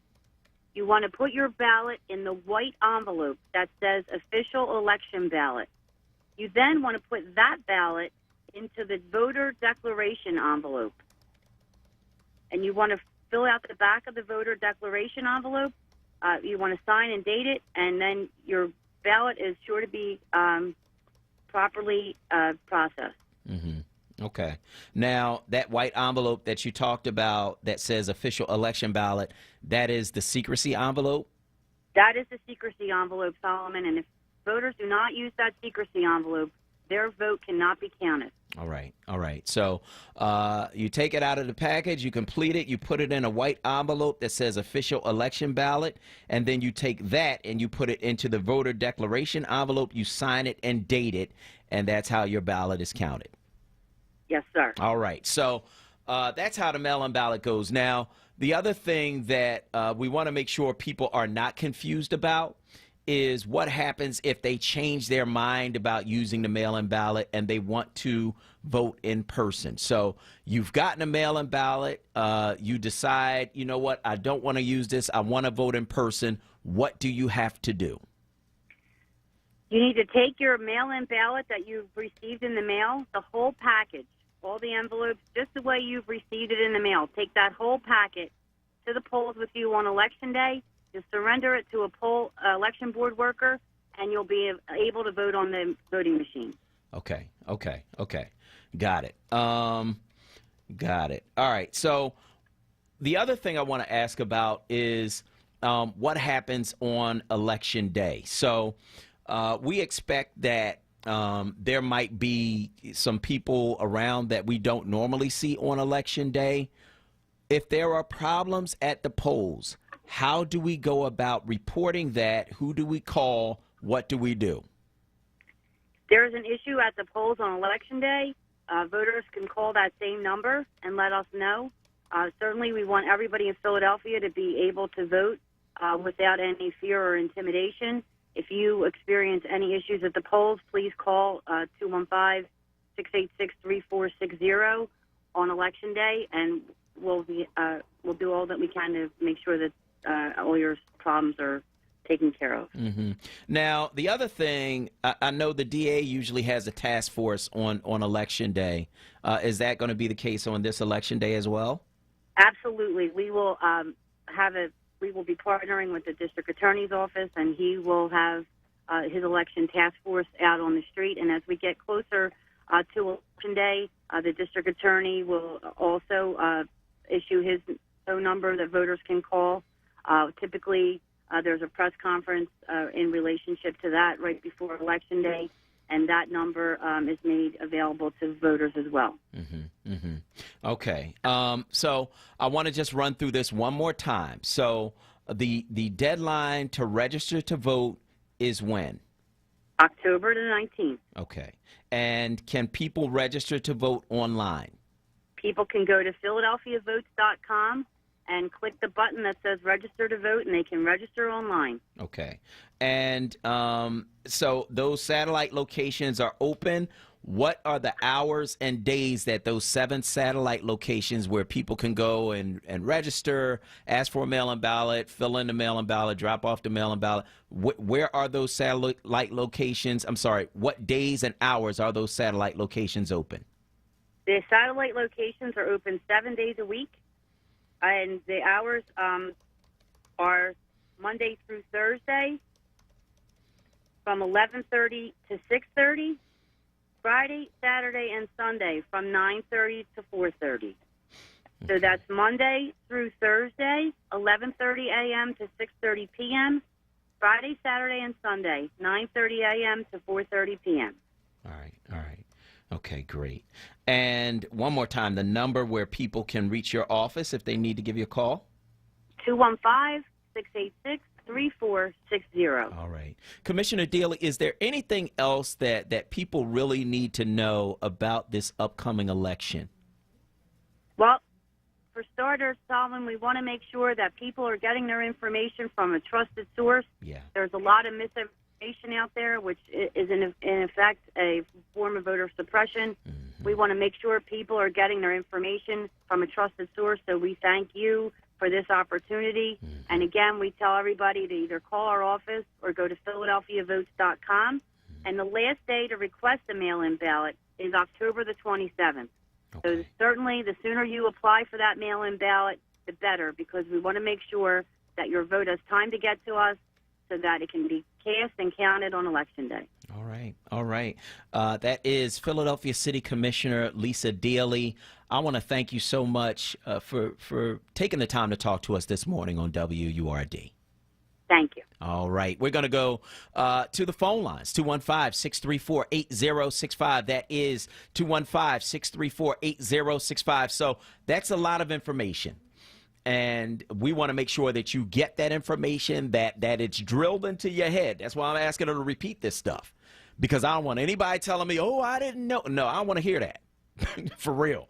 This is critical for us to get out and vote in this election. And so if you are unsure about anything and you're comfortable going online, you can go to philadelphiavotes.com. If you just want to talk to somebody, you can call 215-686-3460. All right? And just ask whatever questions that you have. Now, around the issue of the mail-in ballots, right? There's a couple of steps you have to take to make sure that that ballot is completed properly and that your vote is counted. When you get your mail-in ballot envelope, it's going to come, if it's mailed to your house, it's going to come in an envelope, right? You take it out of the package, you complete your ballot, put in who you're voting for, then you put it in a white envelope that says official election ballot. That is your secrecy envelope. Once you do that, you take that and put it into the voter declaration envelope. You sign it and you date it and you send it or take it back, right? If you get a mail-in ballot and you decide you change your mind, right? You take the whole package that you got at your house, right? And you take it to the polls on election day. You give it to an election board worker, and then you can vote on the machines, all right? If there's a problem at the polls on election day, you can call 215-686-3460. There will be another number that you can call for the DA if you have problems at the polls on election day, and we're going to make sure that that is available to you as well. As a matter of fact, we're going to call Larry Krasner today. I need you on the air, Larry Krasner, to talk about what you are going to be doing to safeguard our election on election day. And so we're going to put out that call now. All right. But we want to hear from you. Give us a call. 215-634-8065 is the number that you can call to get in. We're going to go to break. On the other side, we're going to talk with Dr. Naima Benson of Dedicated Senior Medical Centers about what's going on with COVID-19 and the importance of getting your flu shot. I'm Solomon Jones. We'll be right back. PECO has many ways to help you lower your energy usage and save money at home. Here's one. If your heating and cooling system is more than 20 years old, it may be time for your contractor to replace it with a high-efficiency Energy Star certified model. You'll get a rebate from PECO and save on your monthly electric bill. You'll find a list of new heating and cooling system rebates at PECO.com/rebates. Or you can call 1-888-5-PECO-SAVE for all the details. Plus, find instant discounts on smart thermostats and more at PECO.com/marketplace. There's free shipping on orders over $49.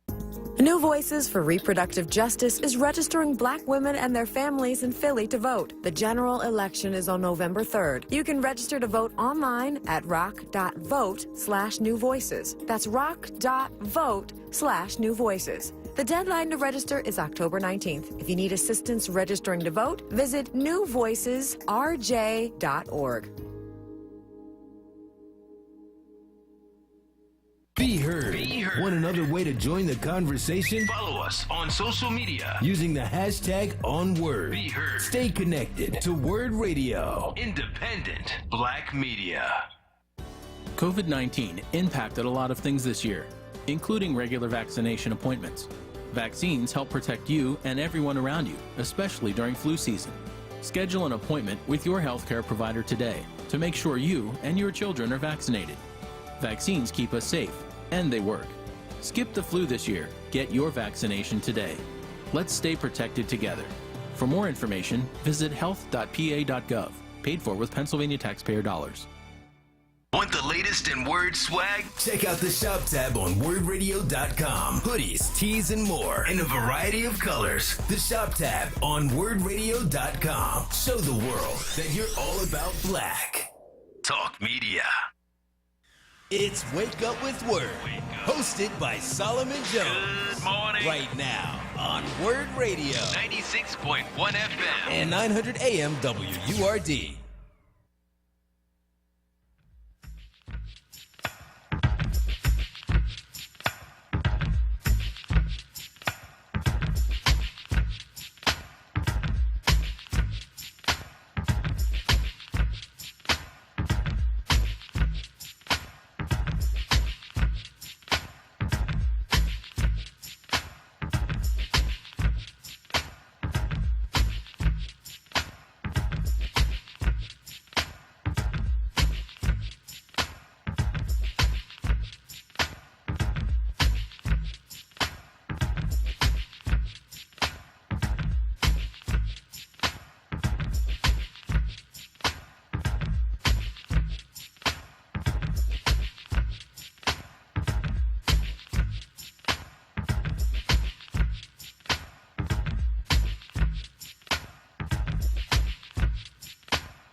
Good morning. This is Solomon Jones on 900 AM, 96.1 FM, WURD. Joining us now is Dr. Naima Benson of Dedicated Senior Medical Centers. Good morning, Dr. Benson. How are you? Good morning. How are you? I'm doing well. So I want you to run through what people should do if they have a positive test, or even if they realize they've been exposed to somebody who is positive with COVID-19. Okay, so those are kind of two different scenarios. Let's start with the person who actually has tested positive, or let's just say you have symptoms. Mm-hmm. If you have symptoms, the first thing you want to do is talk to your healthcare provider. Let them work through it with you. There are some people who have symptoms that may not necessarily be corona, right, but are concerning. Mm-hmm. And so there's things that we can do to first help you with your symptoms, but then also to direct you to where to go for testing, because testing is important. We need to confirm if you have the virus so that we know other people who could have been exposed, and to monitor you closely for if things get worse. So if you do find out that you have coronavirus, you want to tell your loved ones so that they have an opportunity to start monitoring themselves, quarantine, and then get tested if they need to. Mm-hmm. If you live with other people, you want to make sure that you're keeping isolated. You know, if you have your own bedroom or some separate spaces you can be in, that's one way to keep them safe. Whenever you're in a room with somebody else, you want to make sure that you have a mask on. Any commonly touched areas, whether it's, you know, the bathroom, the kitchen, lights, fixtures, and things like that, you want to wash at least once a day. So that's one way that you can keep your loved ones safe, and you can help others that might have been exposed by you. Mm-hmm. So if you're on the other end, if you're somebody who's been exposed, don't panic. So the first thing you want to do, again, is talk to your healthcare provider, especially if you're somebody who is at high risk for having severe disease. But beyond that, you want to monitor yourself. One quick thing that you can do is check your temperature 2 to 3 times a day. Mm-hmm. There's several symptoms that we know are consistent with having coronavirus. Yes. So if you have a cough, if you have a sore throat, if you have congestion with a loss of sense of taste or smell, mm-hmm. if all of a sudden you don't have a good appetite, you're feeling nauseous, you're having diarrhea, you're getting dizzy, you're getting confused, you're getting short of breath, having chest pain, even a headache. These are all things that would be concerning for symptoms related to the coronavirus. And again, reach out to your healthcare provider. Let them help you. If you're having severe symptoms like you're feeling short of breath, you're confused, you're turning blue, you're having chest pain, these are things that would say, I need to go to the hospital. Mm-hmm. But again, the main thing is, if you are exposed, don't panic. Mm-hmm. Just let us help you. Reach out to your healthcare provider. We can help you get tested. We can help you with your symptoms. We can help you manage it. Once you get the test and the test is positive, should you be out and about, or should you be isolating? You need to stay at home. Okay. Absolutely. We know that even before you test positive, even before you have symptoms, at least up to 2 days before symptoms, you can spread the virus. Okay. And it's relatively easy, unfortunately, for people to get it. We know that this virus, the novel coronavirus, just like the flu, is spread when somebody coughs, sneezes, blows their nose, talks. Different droplets from the nose and the mouth spread out into the air, and they can spread up to 6 feet. That's a pretty wide distance. Yes. And unfortunately, we're not getting enough people to wear their masks and wear them well. Mm-hmm. So, and when I say that, let me just make that a little bit clear. I've seen a lot of people wearing masks that aren't covering their nose, yep. Or they have it pulled under their chin where it's not covering their mouth. Mm-hmm. That's not effective. Mm-hmm. The place that the virus is, both the flu and the novel coronavirus, most likely to enter your body is your nose and your mouth. So if you have it fully covered, you're protecting yourself. And honestly, if you keep yourself well, you're also protecting your friends and your family. So think about it that way. Mm-hmm. I'm protecting myself, but I'm also protecting those that I love when I wear a mask. Yeah. And so we are also entering flu season. So there is a shot for the flu. There's a different shot every year. It kind of, I guess, evolves as the flu evolves. How important is it to get a flu shot? Very, very important. As I was alluding to earlier, the flu and the novel coronavirus are spread the same way, and unfortunately, they have much of the same symptoms. The difference in the symptoms is that you see less of the symptom of I don't have a sense of taste or I don't have a sense of smell with the flu. But the rest of the symptoms are really the same. And the seriousness of the illness can be similar as well, meaning that there are plenty of people who die from flu every year.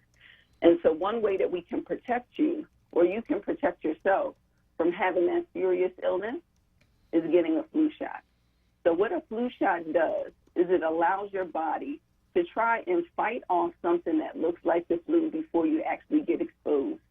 And in doing so, if you get exposed, if somebody sneezes on you, coughs on you, and they have the flu, your body is ready to act right away so that you're not getting the serious symptoms that come along with flu, and hopefully don't have any symptoms at all. So the flu shot is a good protection. That is one way to keep yourself from having that serious impact of flu. We actually are offering a flu clinic this Saturday at our office, 2101 West Lehigh Avenue. We'll be running it from 10 to 2 for people to come in and get their flu shot. You don't even need to be a patient of ours. We're happy to help.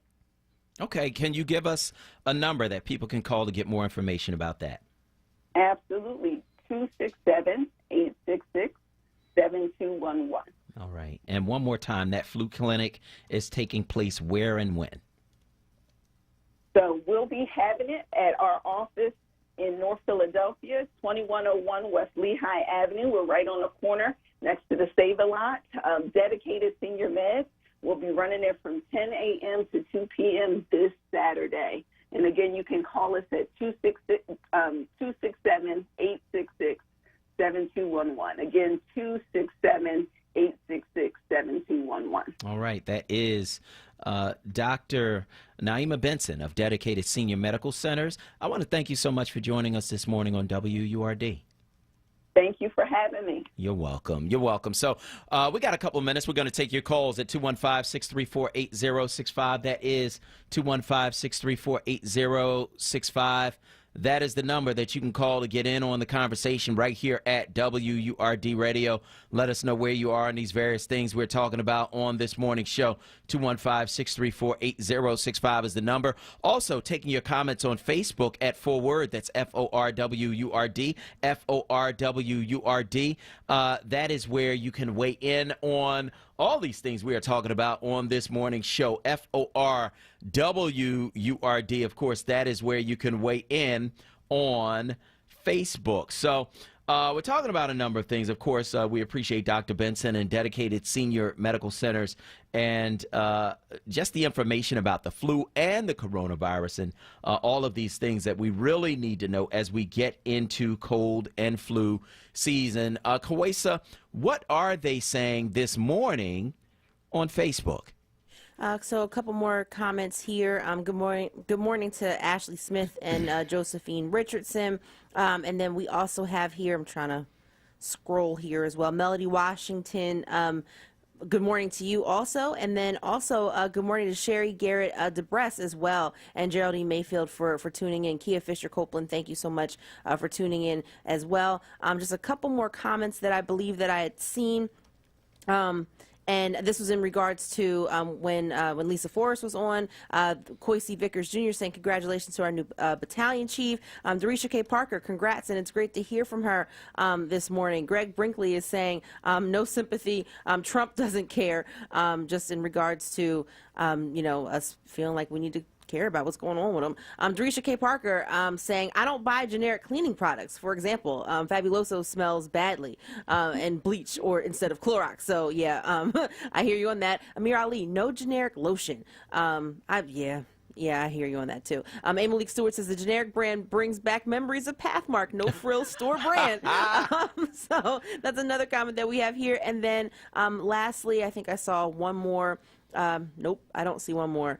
Nope. Okay. Well, that's it. All right. So we're going to go to the phone lines. 215-634-8065 is the number that you can call to get in on the conversation. Will Mega's on line 1. Good morning. Good morning, Solomon. Good morning to you and your listening audience. How are you? Good, and you? Oh, man, I'm doing well. Just following up with my top 10 reasons why black men should vote. Okay. And before that, I do that. Your previous guest, I want to send her a shout-out. Mm-hmm. This weekend, our son, Desai, was honored for Senior Day in high school. He's a football high school senior. And so we had an opportunity, Naeem and I, to walk him down a 50-yard line and give him some congratulations. Oh, that's great. Yeah, so that was cool. Shout out to Naeem, Dr. Naeem Benson and our son, Kasai. Yeah, congrats. So here we go. In 1995, 2 million black men took a pledge on October 16th, 1995. And the second stanza of that pledge, and I'm talking about that Million Man March pledge, it said, I, from this day forward, will strive to improve myself spiritually, morally, socially, politically, and economically for the benefit of myself, my family, and my people. So this same weekend, I got my son registered to vote. He just turned 18 last week, and we registered to vote. And so for black men who took that pledge, 2 million black men who took that pledge, there was no need to register to vote if you weren't going to vote. That was the first part. So if you took the pledge to improve your community spiritually, morally, and politically, that is one of the reasons why you should vote, so you can improve yourself, your family, and your people in the best interest of our community. All right, sounds good. And I want to thank you so much for your call this morning on WURD Radio. Of course, we're going to be talking about what's happening with the Breonna Taylor case. We are hearing more information about that since these tapes have been released that really don't have all the information that we wanted. So we're going to be talking with lawyer and critical race theorist Dr. Tim Golden about that. On the other side of this break, he is on the line, and so we are going to go to break. And on the other side, it's lawyer and critical race theorist Dr. Tim Golden with the latest on the Breonna Taylor case. I'm Solomon Jones. This is WURD Radio, and we will be right back. Weather and traffic to keep you informed for your drive home in the happy hour with Sincerely Sarita, Monday through Thursday 4 till 7 p.m. right here on WURD Radio 96.1 FM and 900 AM WURD. A job's about a lot more than a paycheck. It's about your dignity. Under my plan, 50% of emergency small business relief would be reserved for the smallest businesses to recover from the economic mess we're in and to rebuild the economic future our country deserves. We can't just build back to what it was before. We have to build back better. If we truly want to reward the work in this country, we have to ease the financial burdens of care that families are carrying.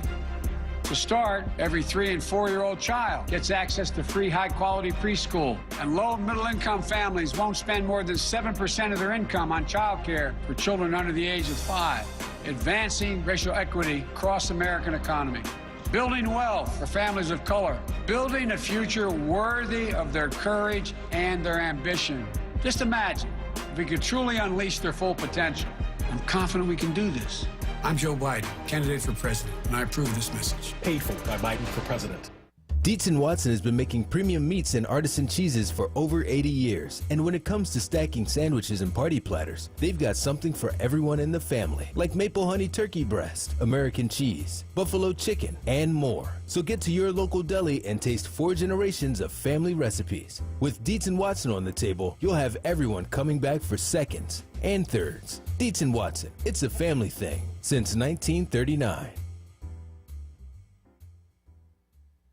Did you get an eviction notice before the shutdown? Are you looking for a lawyer once the moratorium ends? There's so many questions with so little time. Let Equally Informed Philly find the answers for you. Just text the phrase Equal Info to the number 73224. Again, that's Equal Info, one word, to 73224. Their community information line will get the answers you need to survive in the time of COVID-19. Equally Informed Philly for all Philadelphians.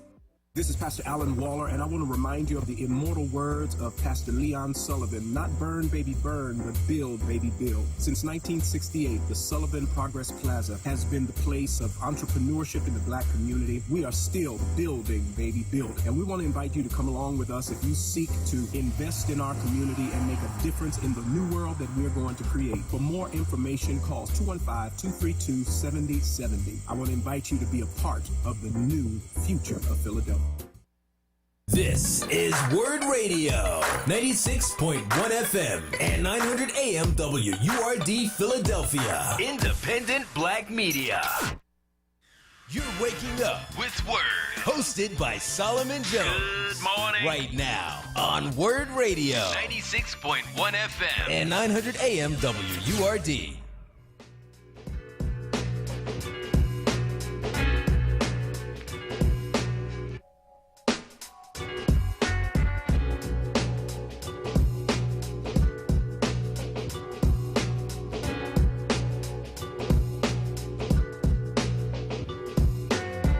Good morning. This is Solomon Jones on 900 AM, 96.1 FM, WURD. I want to welcome you back to Wake Up with Word. Joining us now is Dr. Tim Golden. He's professor of philosophy, legal studies program coordinator, and director of the Donald Blake Center for the Study of Race, Ethnicity, and Culture at Walla Walla University for 20 years. He was a criminal defense attorney in Philadelphia and in the federal courts.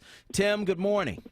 Good morning, Solomon. Thank you for having me on your show this morning. Yeah, absolutely. It's a pleasure, man. So you out there on the West Coast, so you got to actually see the game last night without having to be up until all hours? Yes. It's nice to be able to look at the game and then look at my schedule for today and my calendar and not have to rush to go to bed. Exactly. So, yeah. Exactly. And it was also nice that the Eagles won the game. That was a nice thing, wasn't it? That's always good. But, of course, it goes down to the last play because we can never seem to do anything the easy way. No, we can't. And I'm sitting there the last play. I'm looking at my son. He's 16. I'm like, y'all go give him a heart attack. He's healthy. Right. Like, right. It's crazy. Oh, yeah. Man. But, yeah, it's a good thing. So, I want to talk about the latest with the Breonna Taylor case. Kentucky Attorney General Daniel Cameron released tapes of the grand jury proceedings, but he didn't release his statements or recommendations to the jurors about which charges should be brought against the officers involved in the raid that ultimately killed Breonna Taylor. What do we now know about the Breonna Taylor case, and what does it say about the grand jury system in particular? We'll start with that. Well, Solomon, what we know about the case is very little from what we know before compared to what we knew before the tapes were released. We hear some of the witnesses testifying. We hear Kenneth Walker, I think her boyfriend, testifying about the police not knocking. We know that was contradicted, but we knew that the police account was contradicted beforehand, right? And it's curious to me that the one thing that is not recorded, that we still don't know, is what charges were presented to the grand jury. Because Daniel Cameron, at his press conference, made it seem like I did my best and this evidence wasn't really strong. But make no mistake about it, Solomon, prosecutors control the grand jury room. They control what evidence gets presented. They decide what charges get presented to the grand jury. And the reason why why we don't know is, I suspect, because if the public finds out that he didn't present any homicide charges related to Breonna Taylor to the grand jury, that people will be up in arms about it. And this is the problem, Solomon. I've been saying this on your show for a long time. In police shooting cases, when the police are accused of shooting and killing someone, grand jury investigations into their behavior or alleged misconduct should be abolished. What we ought to be dealing with here in police shooting cases are preliminary hearings where prosecutors charge the police by criminal complaint based on the evidence that they know, and then where those hearings are public and adversarial. This isn't a mob. This is not a mob move. This is not an attempt to just take out anger on police officers. They'd be entitled to have lawyers and have lawyers present at the preliminary hearing, and the prosecutor would actually have to make a good faith effort and be held accountable to the people who have elected him or her, and actually present evidence against the police. And then a judge makes a decision and says that the evidence either is or is not sufficient to send the case to trial. I don't think anybody would be up in arms or complaining or upset or bothered by the Breonna Taylor case if it was subjected to a public preliminary hearing where all the questions that we have now would already be answered, because we can all see what's happening right in front of us.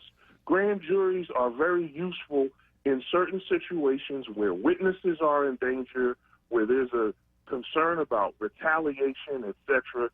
That's when you need the secrecy of a grand jury. But the secrecy of grand jury proceedings in cases like Breonna Taylor's only serves to further undermine public confidence in the criminal justice system. Right. And that's something that we cannot have. Yeah. It's odd to me that, so you release the tapes, but the tapes don't include the one part that everybody wanted to hear, which is, what were your instructions to the grand juries? What did prosecutors say to grand juries? How does that work? How does the prosecutor's recommendation work? And why would they not include that in the tapes that were released? Well, theoretically, what the prosecutor should be doing at a grand jury proceeding is using their legal training to look at the evidence that they have against the suspect, and then, based on that evidence, determine what violations of the law occurred. And then, if they think there's probable cause to believe, in this case, for example, that there was a reckless homicide, you tell the jury, these are the elements of reckless homicide. This is what has to be proven in order for there to be reckless homicide, and then the grand jury makes a decision. That's what is supposed to happen. Now, I suspect the reason why we don't know what charges were presented to the grand jury is because the prosecution is probably trying to save face, knowing that they did not really make a good faith effort to even pursue certain homicide charges related to Breonna Taylor's death. And if they did not do that, then that's going to undermine confidence in the citizens of Kentucky have elected an attorney general, and this person has decided for whatever reason that he is going to be judge and jury. At his press conference, Solomon, he said a couple things. He said one of the things he said was that for him, those charges could not be proven beyond a reasonable doubt. Right. Well, that's not the standard at a grand jury proceeding. If you have concerns about, a jury is the one who decides whether or not the evidence is sufficient beyond a reasonable doubt. Not at this stage of the process. If a jury, if there are legitimate questions about whether or not these police officers committed certain crimes, then those questions have to be tried by a jury, and a jury decides whether or not they should be convicted. You don't decide that as a prosecutor at this early stage of the process. At this stage of the process, you decide what charges are appropriate, and then when the case goes to trial, the jury decides whether or not it's guilt beyond a reasonable doubt, not you. And so I suspect the reason why we don't know about any of this is because of the public outcry. People would be up in arms to know that an elected official has basically failed to do his job. And this is the same elected official that at the height of the Breonna Taylor investigation engaged in the partisan practice of going to the RNC and speaking on behalf of the president in the middle of an election game. It's really unacceptable, Solomon. And this is why, again, grand jury proceedings, I think, ought to be disfavored in situations. They ought to be eliminated in cases like this, because all we're doing is privileging police officers by subjecting investigations into their alleged misconduct to secrecy that basically immunizes them from prosecution, and everybody can walk away feeling better if you're a policeman. But if you're Breonna Taylor's family, or if you're Michael Brown's family, or if you're an average everyday citizen who's lost a loved one, and the elected officials who are supposed to be protecting you fail to do that, you're just supposed to grin and bear it. That's unacceptable. Yeah. We're talking with lawyer and critical race theorist Dr. Tim Golden about what is happening with the Breonna Taylor case since the release of recordings of the grand jury proceedings that were released on Friday. And so there you have it. These are secret proceedings. They release part of the recordings, but what they said about the prosecutor's part and what he might have recommended, Daniel Cameron said, well, that's not evidence, and so that's why that wasn't released. I mean, are you buying that? No, I'm not buying it. It wasn't released because, first of all, Solomon, the reason why the grand jury, why any part of the grand jury proceedings have been released, or any of the recordings have been released, is because a grand juror hired a lawyer and said, wait a minute, Daniel Cameron's account of what happened that he gave at the press conference is inaccurate. That's not what he said happened, is not what happened. And so that grand juror hired a lawyer who then filed this claim to get the portions of the audio tape portions of the proceedings released. And so I suspect Daniel Cameron doesn't want to release what charges he presented to the grand jury because it may prove this anonymous grand juror to be correct. That his account that he gave at the press conference was inaccurate. So, again, the whole reason we're having this conversation is because nobody really knows what happened during the grand jury proceeding. And in situations, Solomon, like those affecting our community, where unarmed black men and black women end up getting killed, where Michael Brown ends up getting killed, Breonna Taylor certainly was not armed. Her boyfriend was, but she was not. And you have these, black people getting shot and getting killed. You cannot have the secrecy of grand jury proceedings. You just can't. As a prosecutor, you have to balance competing interests. You have to make sure that you treat the defendant fairly and according to the Constitution with due process, but you also have to make sure that the public has confidence in you, that the public has confidence in the system to work, to do its job. And you can't engender that level of confidence in the public when, in cases like this, where a large segment of the community does not believe that their interests are being protected, you you can't accomplish that goal of public confidence under these conditions. Now, if we had a preliminary hearing and there was a judge who made a decision on the record and who said, I think the evidence is insufficient in this case for these reasons, then fine. That's also more consistent with the way our legal system is supposed to work, because now you have checks and balances. You have a member of the judiciary coming down on a member of the executive, law enforcement, and the district attorney saying, no, I don't think this evidence is sufficient. Then everybody can get mad at the judge, right? And we can all get mad at the judge and we can throw a fit and do all that if we think that the judge has been wrong. But at least we know what happened. Right. At least people know. At least people are not left with a bad taste in their mouth because they're walking away from a situation in which a member of our community has been shot and killed by the police.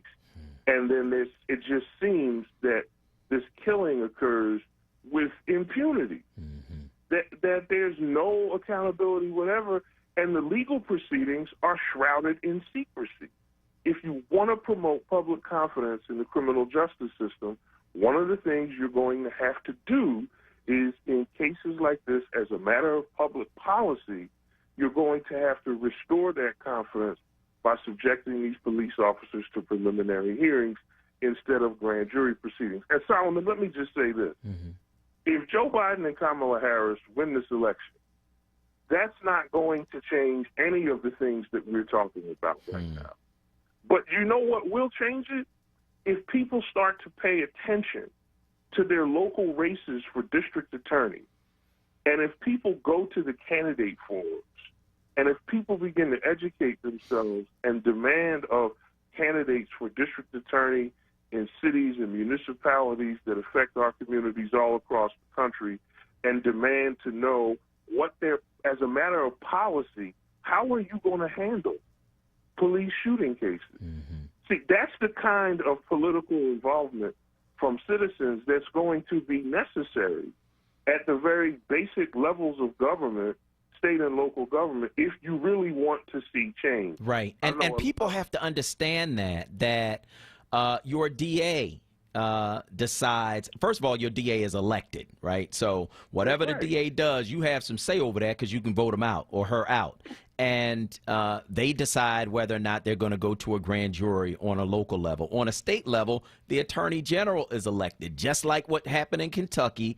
And that attorney general can decide whether I'm going to go to a grand jury or whether I'm going to go, you know, a more traditional route that I would go with anybody else. You're right. It comes down to state and local elections.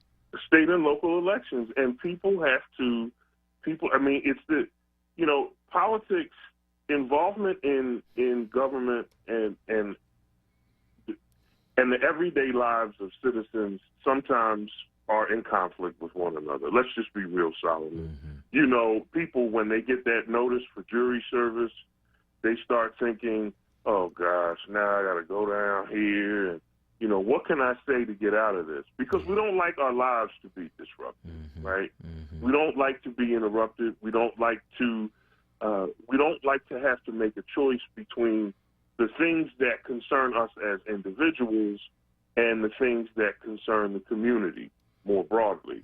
But at some point, if you're going to have the change that you seek or that you think should occur, it just requires a heightened level of awareness and, frankly, a heightened level of energy, right, for the community. Because it's easy to get it into a presidential campaign once every 4 years. What's more difficult is next year in some small town in Arkansas, right, when there's a race for district attorney, how many people in that community are going to show up at the candidate forum? And how many people in that community are going to demand answers of candidates when it comes to police shooting cases? How many people are going to hold officials' feet to the fire, so to speak, and pursue a course of action at the state and local level with enough consistency, right, to bring about the kind of change that will help lessen, at the very least, help lessen situations like this so that everyone is more aware of what happened. Thurgood Marshall wrote in one of his opinions on the Supreme Court, Solomon, that democracy dies behind closed doors. And when we don't know what happened, right, when the public is left with another dead black body and at the hands of the police, and we're told that nothing can be done about it, and when we ask why, the answer is, oh, well, I can't tell you why. That dynamic is just unacceptable, right? I mean, at some point, in the interest of public confidence, people have to be made aware of what's happening, and grand juries just don't do that. Now, are grand juries all bad? No, they're not. There's some situations when prosecutors need the anonymity and secrecy of an investigative grand jury. Again, like organized crime prosecutions or cases in which there's fear of witness intimidation. But in a case like this one, in a case where the interests implicated are those of the broader community who really don't believe that the system works for them, I think those interests need to be served by proceedings that are made public and that people can look at and walk away from, at least knowing that the prosecutor who they elected to serve them actually made a good faith effort and is accountable to the people who elected him or her. All right, that is lawyer and critical race theorist Dr. Tim Golden. He's professor of philosophy, legal studies program coordinator, and director of the Donald Blake Center for the Study of Race, Ethnicity, and Culture at Walla Walla University. For 20 years, he was a criminal defense attorney in Philadelphia and in the federal courts. Tim, thanks so much. Thanks for having me, Solomon. Take care. All right, you too. We're going to go to break. On the other side, we're going to talk to you, 215-634-8065. That is 215-634-8065. I'm Solomon Jones. We'll be right back. Get your money straight. Get my money right. It's Solomon Jones and Akbar Hassan. Fridays on Wake Up with WURD. 7 a.m. till 10 a.m. Hosted by Solomon Jones. Exclusively on WURD Radio. 96.1 FM and 900 AM WURD. Streaming live on WURDradio.com and on the WURD Radio app. It's easier than ever to get the right health coverage for families of all sizes. This is Bonnie, Ronnie, Tani, Johnny. Penny gets you covered. Millennials, gig workers, virtual birthday partiers. Grandma, you're on mute. Penny gets you all covered. Penny helps you compare plans, get financial assistance, and purchase health insurance that fits your life. Get covered at PENNIE.com. Trump spends his time golfing, while COVID-19 hits the black community hard. It's not just wrong, it's immoral. We need Joe Biden. Joe takes COVID-19 seriously and understands the economic and health impact it's had on our community. Joe will listen to the medical experts, and he will protect Obamacare.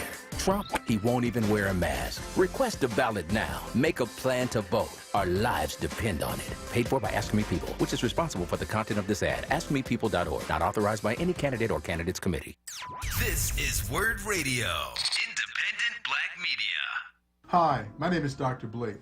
If you're out there with residual baby fat and you want that waistline back, Smart Lipo Laser is for you at Blake GI Med Spa Services.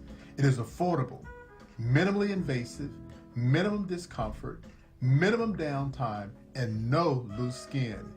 You will see results in 24 hours. Give us a call at Blake GI Med Spa Services today, 215-849-4902.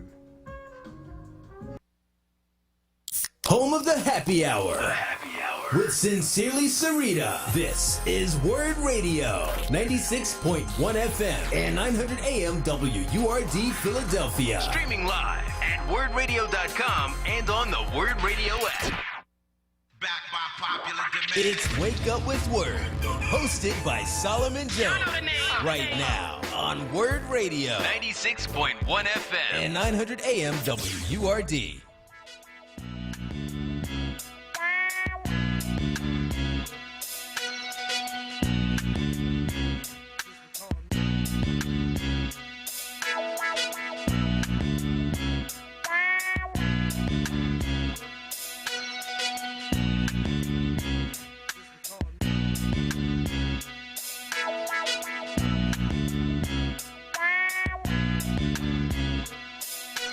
Good morning. This is Solomon Jones on 900 AM, 96.1 FM, WURD. I want to welcome you back to Wake Up with Word. We are, of course, taking your calls at 215-634-8065. That is 215-634-8065. This show has been jam-packed. Just a whole lot of information for you, and hopefully you will take advantage of it. But I do want to remind you of this, because we've talked about a lot, but this is important. I want to remind you that you can call the city commissioner's office if you have any questions whatsoever around voting. That number is 215-686-3460. That's 215-686-3460. You can also go to PhiladelphiaVotes.com and find out the answers to most of the questions that you have. But we are going to have the city commissioners on a regular basis until we get up to this election. We're going to drill this information in your head until you know it by heart. And so stay tuned for that, because it is critically important that we do this and that you get out and vote. We want to hear from you. 215-634-8065. That is 215-634-8065. That is the number that you can call to get in on the conversation right here at WURD Radio. Of course, we're talking about a number of things this morning, including stuff that you just don't buy generic. Now, we've talked about a few of those things. Kawesa nailed it when she said mayonnaise. Somebody called and said Kool-Aid. Somebody said bathroom tissue. And there are a lot of other things. So I want to hear from you on that. Also, Donald Trump moving around, going out in a car and waving at people. Got people in there driving him around when he know he got COVID. Is it me, or is that crazy? I want to hear from you. 215-634-8065. And, of course, Dr. Tim Golden, lawyer and critical race theorist, breaking down the grand jury system and why that is a problem with cases like the killing of Breonna Taylor. We want to hear from you. Give us a call, 215-634-8065. That is 215-634-8065. I am going to go back to the phone lines. And, of course, we're also going to be checking on Facebook for what you have to say about all of these things that we're talking about on this morning show. Derek from Colorado is on line one. Go ahead, Derek.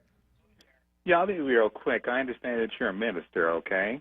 Mm-hmm. Right? Is that correct? Yes, it is. But when I headed to my aunt was showing me something, and this John Hagee, and she was according to her, John Hagee was telling people that when they had when he moved the embassy from Tel Aviv to Jerusalem, and he kept on encouraging his people watching the TV he did the will of God, and he's a man of God, Trump. And he said, you got to vote for this man and everything else like that. Yeah. Are these? I mean, a lot of these things are just tied into that, and I just picture a lot of maybe elderly black people going ahead and voting for the man. I mean, is he getting ahead of himself, or is Trump appealing to his base, or what's going on there? Well, I think in terms of the Israel thing, he is absolutely appealing to his base. There are a lot of people in the Christian evangelical community that are, very focused on biblical prophecy, and they believe that they can interpret that prophecy and say what needs to happen in order for that prophecy to come to pass.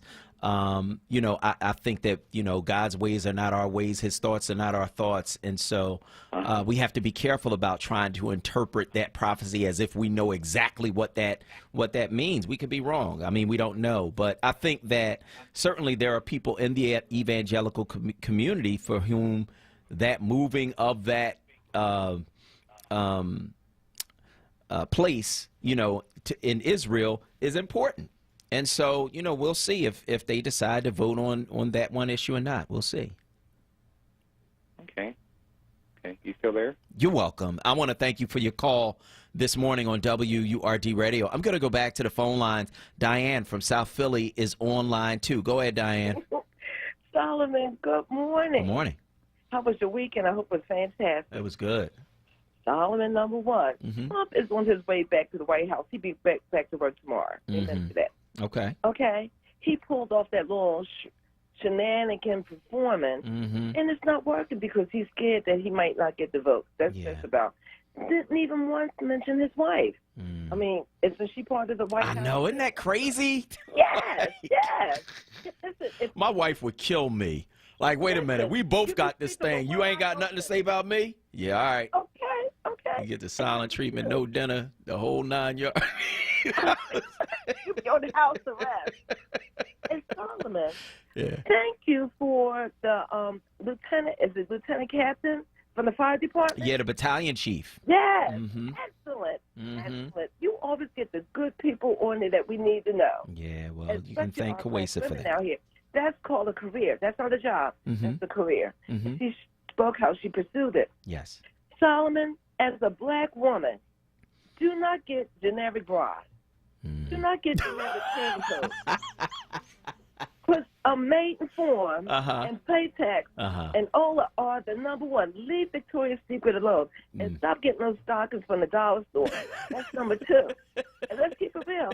And stop feeding your cat food that the label's not in English. Yeah. Leave them alone. Leave Kitty alone. My cat, I have and my cat so food. My cat said, "Mommy, don't do that." And number three, SOL and D, those stores. Listen, they don't sell the top canned goods of things. Stop. Sometimes if it doesn't expire, but it's just that I never heard of this company before. Where did it come from? Now, you can get medicine because all you look at the ingredients. If you have biology and chemistry in college like I did, you look at the ingredients and you compare. Right. But if it doesn't sound right, don't do it. But don't mess with our underwear Hanes and Maiden Form bras. Shoot. Sugar lady said, hey, have a breath. All right, till I said thank you so much. I appreciate that. Yes, what are the things you should not buy generic? Give me one. 215-634-8065. That is 215-634-8065. And, of course, we are watching what is happening with Donald Trump and his COVID diagnosis. It's just weird. It's so strange to watch him. Now, we know that you're supposed to quarantine for 14 days. Why are you moving around? Why are you in a car with other people? I don't care if you got on masks or not. You know you got it. They know you got it. You putting them at risk. So what? You can do a photo op? It is so like weird and irresponsible.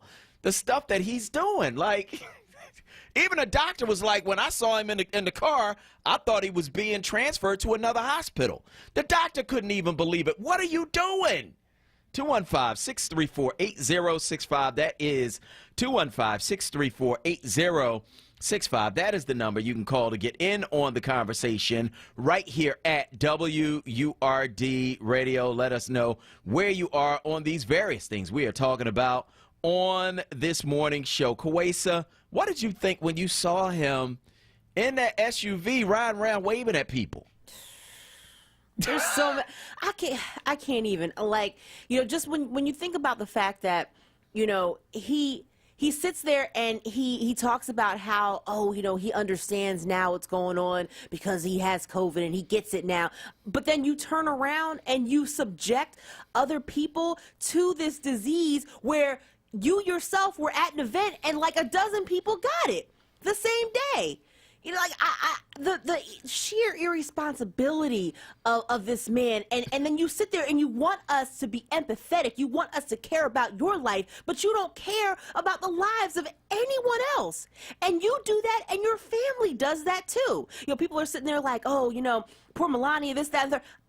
Forget her too, because she's just as bad as he is. She is just as much a part of this as he is. And I used to, feel sorry for her at times. But you know what though? She's right where she wants to be. So yeah, both of them.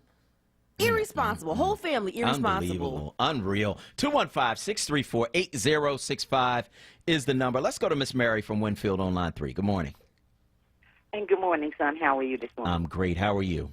All is well, thanks be to God, and thank you for taking my call, and good morning, Word family. I'm calling because Wednesday, Thursday, and Friday of last week, I did my darndest to call the city commissioner's office.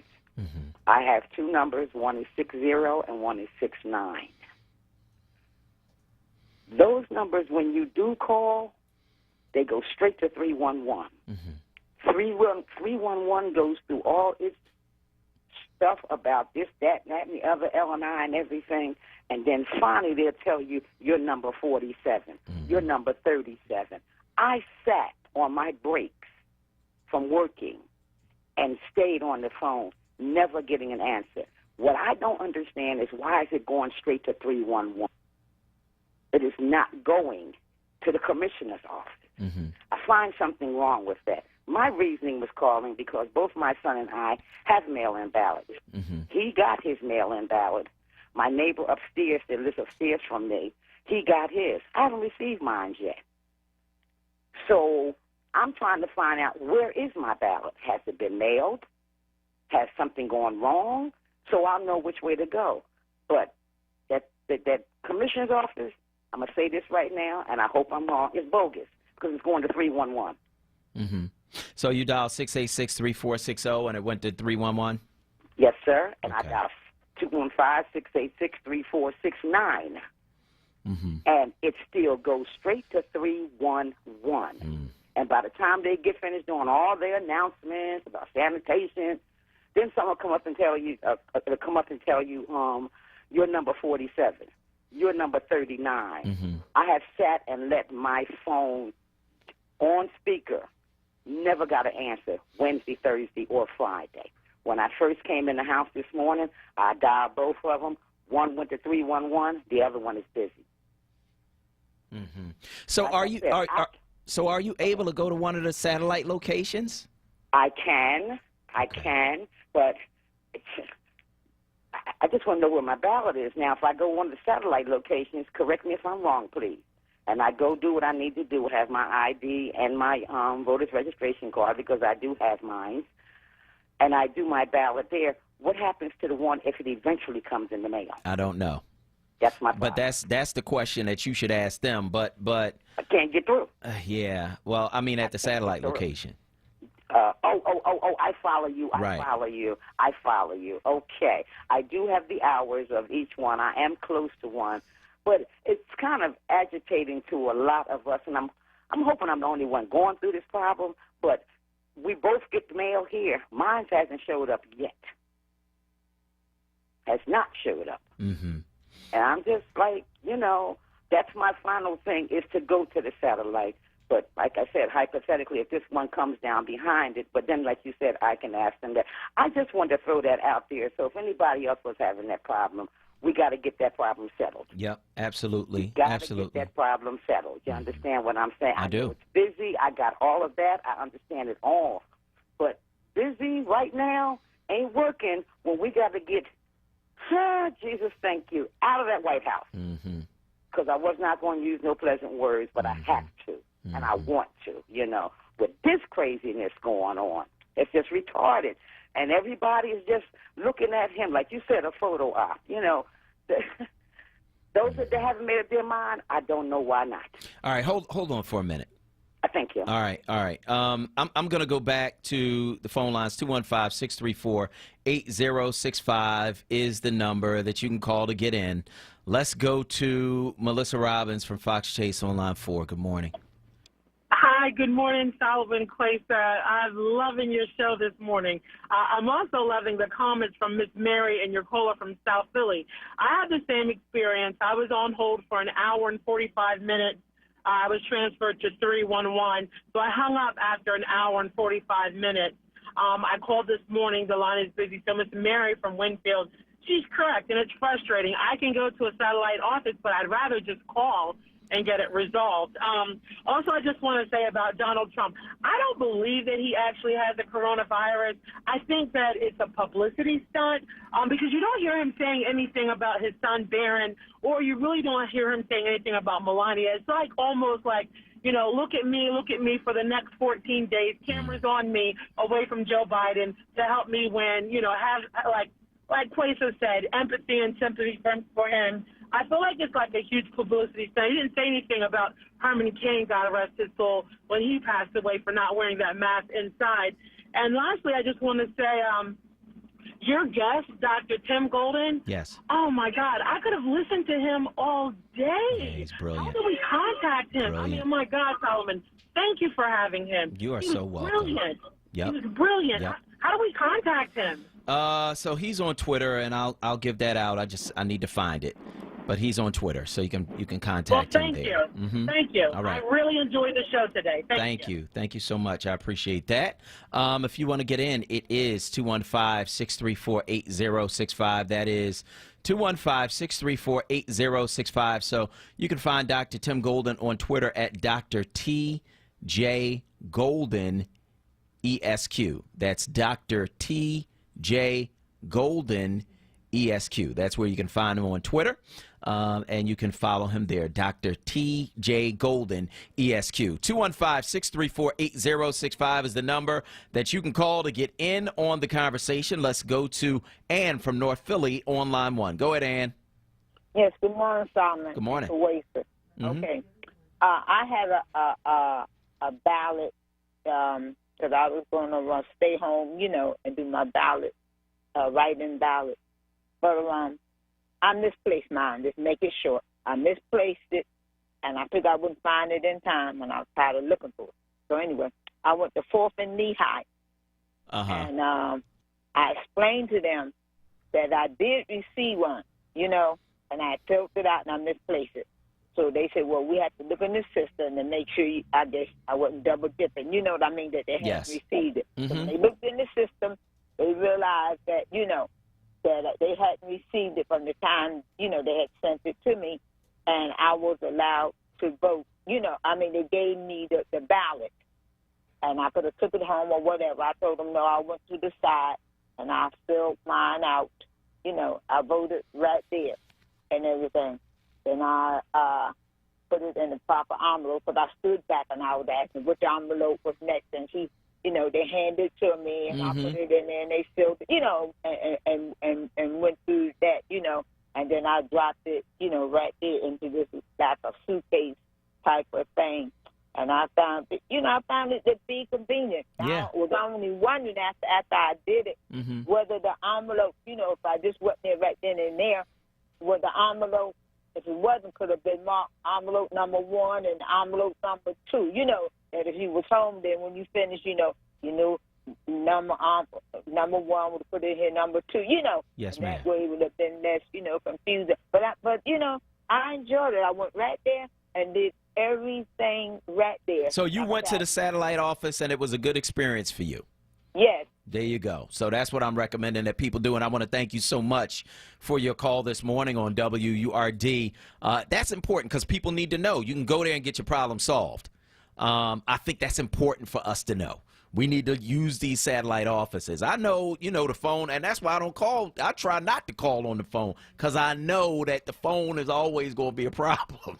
I like to go places and get my stuff done. If I have the option to go, then that's what I like to do because I know if I go, I'm more likely to get my problem solved. So we're going to go to break. On the other side, we're going to continue the conversation right here on WURD. This is not a fad for us. We will not resume our regular programming when things die down. We're not black to help our bottom line or because it's politically correct. We're not joining a fight. This has been our fight, our message, our people. Black lives have always mattered here. We are undeniably, indefatigably, unapologetically, permanently Black Talk Media. WURD. Hi, I'm Melanie DeBose. I'm a single mom and I run a nonprofit. I don't have a lot of free time, and the safety of my family and employees always comes first. That's why I'm voting by mail this year. Whether you're a Pennsylvania senior, essential worker, or simply someone who needs more flexibility to vote within a challenging schedule, voting by mail allows you to make your voice heard at the ballot box on your schedule while protecting your family's health. You can turn your mailbox into a ballot box by simply visiting votespa.com on your computer or any mobile device to request your mail-in ballot. With November 3rd around the corner, it's more important than ever to request your mail-in ballot today. This year, I'm voting by mail because it's safe and easy. Voting on my time while keeping my family and employees safe. We're all in this together, and voting by mail gives you the power to make your voice heard. So sign up at votespa.com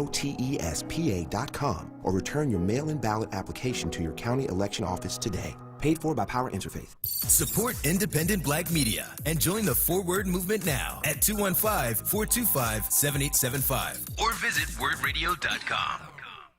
Support for WURD comes from the Pennsylvania Horticultural Society. You see them every day, in your house, in your neighborhood. They have been with you your whole life, providing comfort, reducing stress, cleaning your water. The plants and gardens around us have enormous impact in our lives. At PHS, we know a seed is more than a plant. Gardening is more than a hobby. That's why PHS invites you to join with them. Plant with purpose, build healthier communities, grow together. Learn more at phsonline.org/together. As a business owner, hiring and developing people from the community that your company serves is one of the best ways to show commitment to that community. Let WURD Radio help with Livelihood, our new initiative that connects Philadelphians with companies like yours. We'll feature your business, open employment opportunities, and resources to connect your company with talent and ensure that you reach your target demographic. To learn more about how Livelihood can help you build your team, visit wordworks.com. That's WURD works.com. Livelihood is supported by the Nightland Fest's Local News Transformation Fund, Borealis Philanthropies Racial Equity and Journalism Fund, and the Solutions Journalism Network. It's Wake Up with WURD, hosted by Solomon Jones. Right now on WURD Radio, 96.1 FM and 900 AM WURD.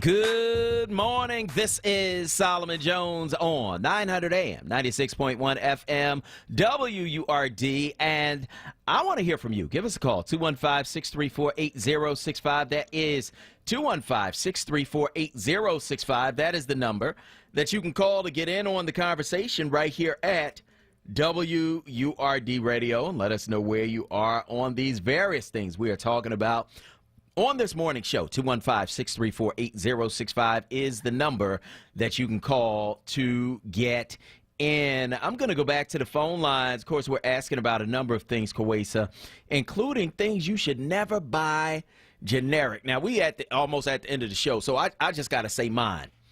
Ketchup. Don't do it. Don't do it. You might as well be putting water on your hamburgers. Don't buy no generic ketchup. That is the one. 215-634-8065. That is 215-634-8065. That is the number you can call to get in on the conversation right here at WURD. And so we got an answer from Commissioner Lisa Daly about the whole 311 thing, and she said this: due to the sheer volume of calls, 311 is helping us.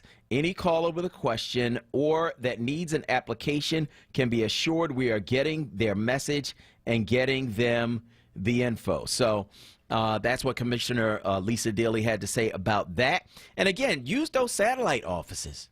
Use the satellite offices. That's what they're there for, if you can. And if you can't, we'll try to help you work it out. But use the satellite offices if you can. Let's go back to the phone lines. Jerry from West Philly is on line one. Go ahead, Jerry. Hi. Hey, good morning. I'm always coming about behind you, and I'll, drop the mic. Said it. I was about to say the same thing. You just use the satellite office because 311 is awesome. I use them all the time. And when you want to call those places like that, you have to call early in the morning. Start at 8:30, and that's when you can get somebody live. But I never had a problem with them, none whatsoever. I've called her, Miss Daly, and she, they gave me the information that I needed and everything. And so far as the ballot, people got to have some patience. They are coming. They are coming. I just got mine Saturday. So we just have to have some patience. They said in October, so we just got to have some patience. You will get it. Trust me. Or you do like that lady. Go to the satellite. Generic, I'm with you. No ketchup, no mayonnaise. I only use Heinz, have been using them, and Relish too. Yeah. Only Hellmann's. Nothing else. All that other stuff, no. And toilet paper, I only use Scott tissue. I don't like all that other soft stuff and all that kind of stuff. And so far as 45, I still don't think he has it. Okay. I really don't. And he really don't care about the people. You know what I'm saying? It's about him. Because remember, if he gets back in there again, Putin either coming over here or we going to Putin. So he got to pay that debt. So he got to keep his followers and, his supporters hyped up and everything. Okay. All right. I want to thank you so much for your call this morning on WURD Radio. If you want to get in, it's 215-634-8065. That is 215-634-8065. That is the number you can call to get in on the conversation right here at WURD Radio. Let's go back to the phone lines and talk to Gary from Northern Liberties on line 2. Go ahead, Gary. Good morning, WURD family. Good morning. I'd like to thank the Lomax family for putting this radio station here. This was my dream, having a black talk radio station.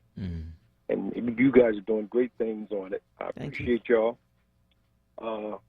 Me and my wife took our voter forms to the satellite center. We live in Roxborough, so we did it yesterday. It was a very easy thing. First, we sat down and filled them out. Yeah. And thank God for a good wife. I know that's right. Yes, sir. I know that's right.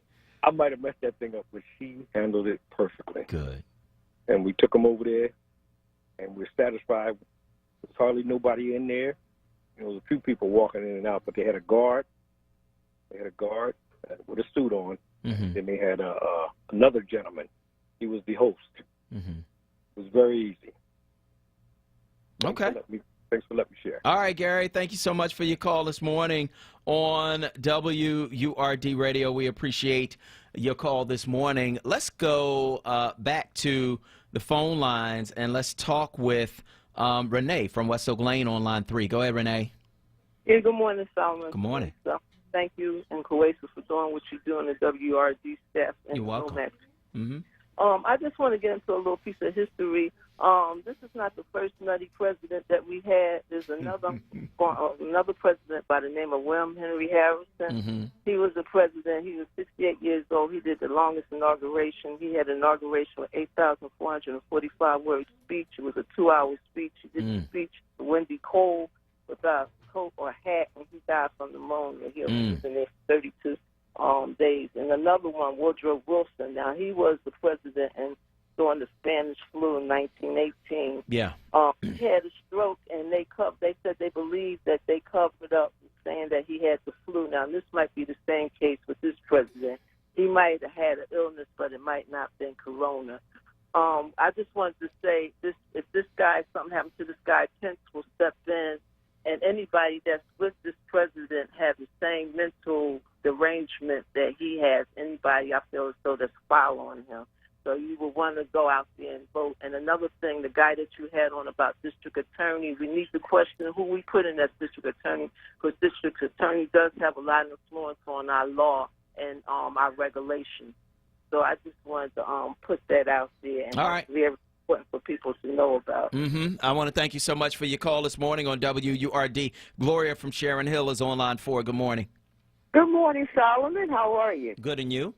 Okay. How was your weekend? It was good. It was good. Good. Thank I've been you. listening all last week. I didn't call, so I just want to hear other people's point of view, what they had to say. Mm-hmm. But anyway, nothing generic as far as bleach. Don't buy generic bleach. That stuff is hard. It smells so strong. Okay. Okay. Oh, my gosh. And last you talked about the cheesesteak. Yeah. I put mustard on mine. Okay.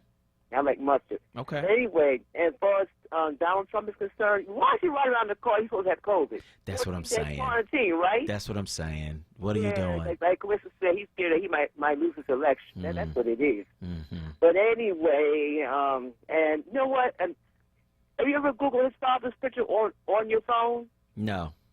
Look, he don't look nothing like that family. Trump don't look nothing like them. He doesn't. I'm telling you, I pulled him up on my phone last week. I have a flip phone, but it works anyway. Well, his niece looked like him. They kind of had the same kind of features. Who does? Same hair color, same shape of their face. The niece, the Mary niece Trump, the one who wrote the book. Well, he don't look nothing like his dad at all. Okay. To me, though, I've seen his picture. I said, you don't look alike. But anyway, you have a good day. Okay, I want to thank you for your call this morning on WURD Radio, 215-634-8065. That is 215-634-8065. Jane from Southwest is on line one. Good morning, Jane. Hi, how are you? I'm good. How are you? Good. Regarding the ballots, the mail-in ballots, I just received mine last week. Mm-hmm. So, matter of fact, I just received my IRS refund last week. Okay. And children, those who are going to take their ballots to Tilden Middle School, don't get discouraged when you go because it's not on the front of the school. It's on 66th Street in the driveway entrance. Okay. And now my regular polling place is Francis Myers Recreation Center, 58 and King Sessing. Mm-hmm. But I know I went there last time with a relative, and it was chaos. It was chaos. They had it in these small rooms. They have a large gym, plus they have a equipment room where these people could go. And I think we should complain because a lot of people, they were talking about going home. One more thing, Barton Village. Mm-hmm. A relative of mine said they had posted signs stating that it would be changed to Mitchell School, 56 and King Sessing. But when I called Dealey's office, they said it was going to be at Barton Village. So all right. This is a mess. Well, we're going to get it straightened out. And I want to thank you for your call this morning at WURD Radio, 215-634-8065. That is 215-634-8065. I'm going to go to the phone lines, talk to Francis from West Oak Lane on line 2. Go ahead, Francis. Good morning. This is Francis. Thank you for your show. You're welcome. I'm calling because I missed your show on Wednesday, but I had with a friend of mine and asking them to listen to your show. And after that, they were so excited about getting to someplace, any place. They're still trying to look for a place that they need to go to register and vote. Where do they live? Delaware County. Okay. Yes. So whatever happened on Wednesday, it was enough to convince that person and maybe a lot others, I'm hoping and praying, to get out there and put their vote in. And another thing I wanted to mention is that I did get my voter envelope, and I called for help, and of course, like others, it took like 2 hours plus to get through, and I waited patiently. And the question I had for them was, trying to follow everything correctly, how I wanted to make sure my ballot was filled correctly, so I asked them, could you check? Because I know somebody who checked their boxes instead of filling in the oval circle. So they said, no, you cannot check the box. You have to fill in the oval circle. Another question I had for them was on the back where you have to sign the outside, the envelope that you're going to be sending back. On that envelope, it has, at the bottom, print your name, and it says your voter, print the address. Yeah, what you gotta, we gotta end the show. So okay, well, the last part is Philly, and then a zip code. The city and zip. I just want to know if that's going to screw the envelope up where they won't take that vote in. Yeah, no. So here's what you gotta do. And I don't know about whether you could check it or fill in the thing or what. We'll find that out officially, so we make sure people have the right information, because, we just want to make sure everything is right. Not that we don't trust what y'all saying, but I just want it from the horse's mouth. And so we'll make sure we get that information and share that with everyone. But bottom line, you fill out your thing, you put it in the secrecy envelope, you put the secrecy envelope into your declaration envelope, you seal it, you sign it, you date it, you mail it back.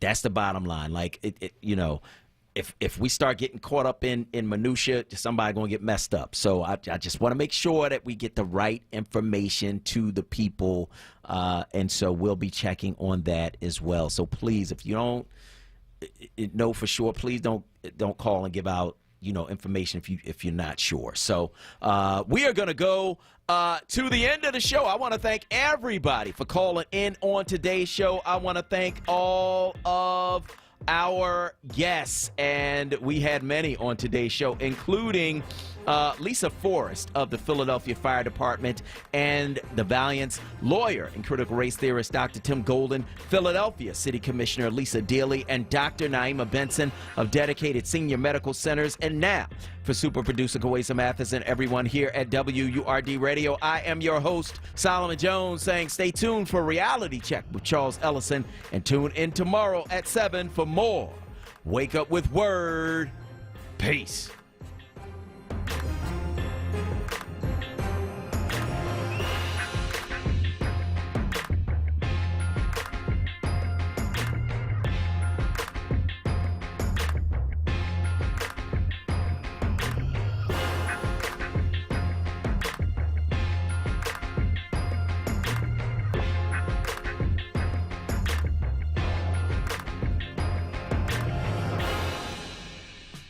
Hello, my name is Esteban Vera. I'm a proud union member and business manager of Labor's Local 57 in Philadelphia. I'd first like to thank every essential worker, union member that's working in the front lines day in and day out to keep us all Americans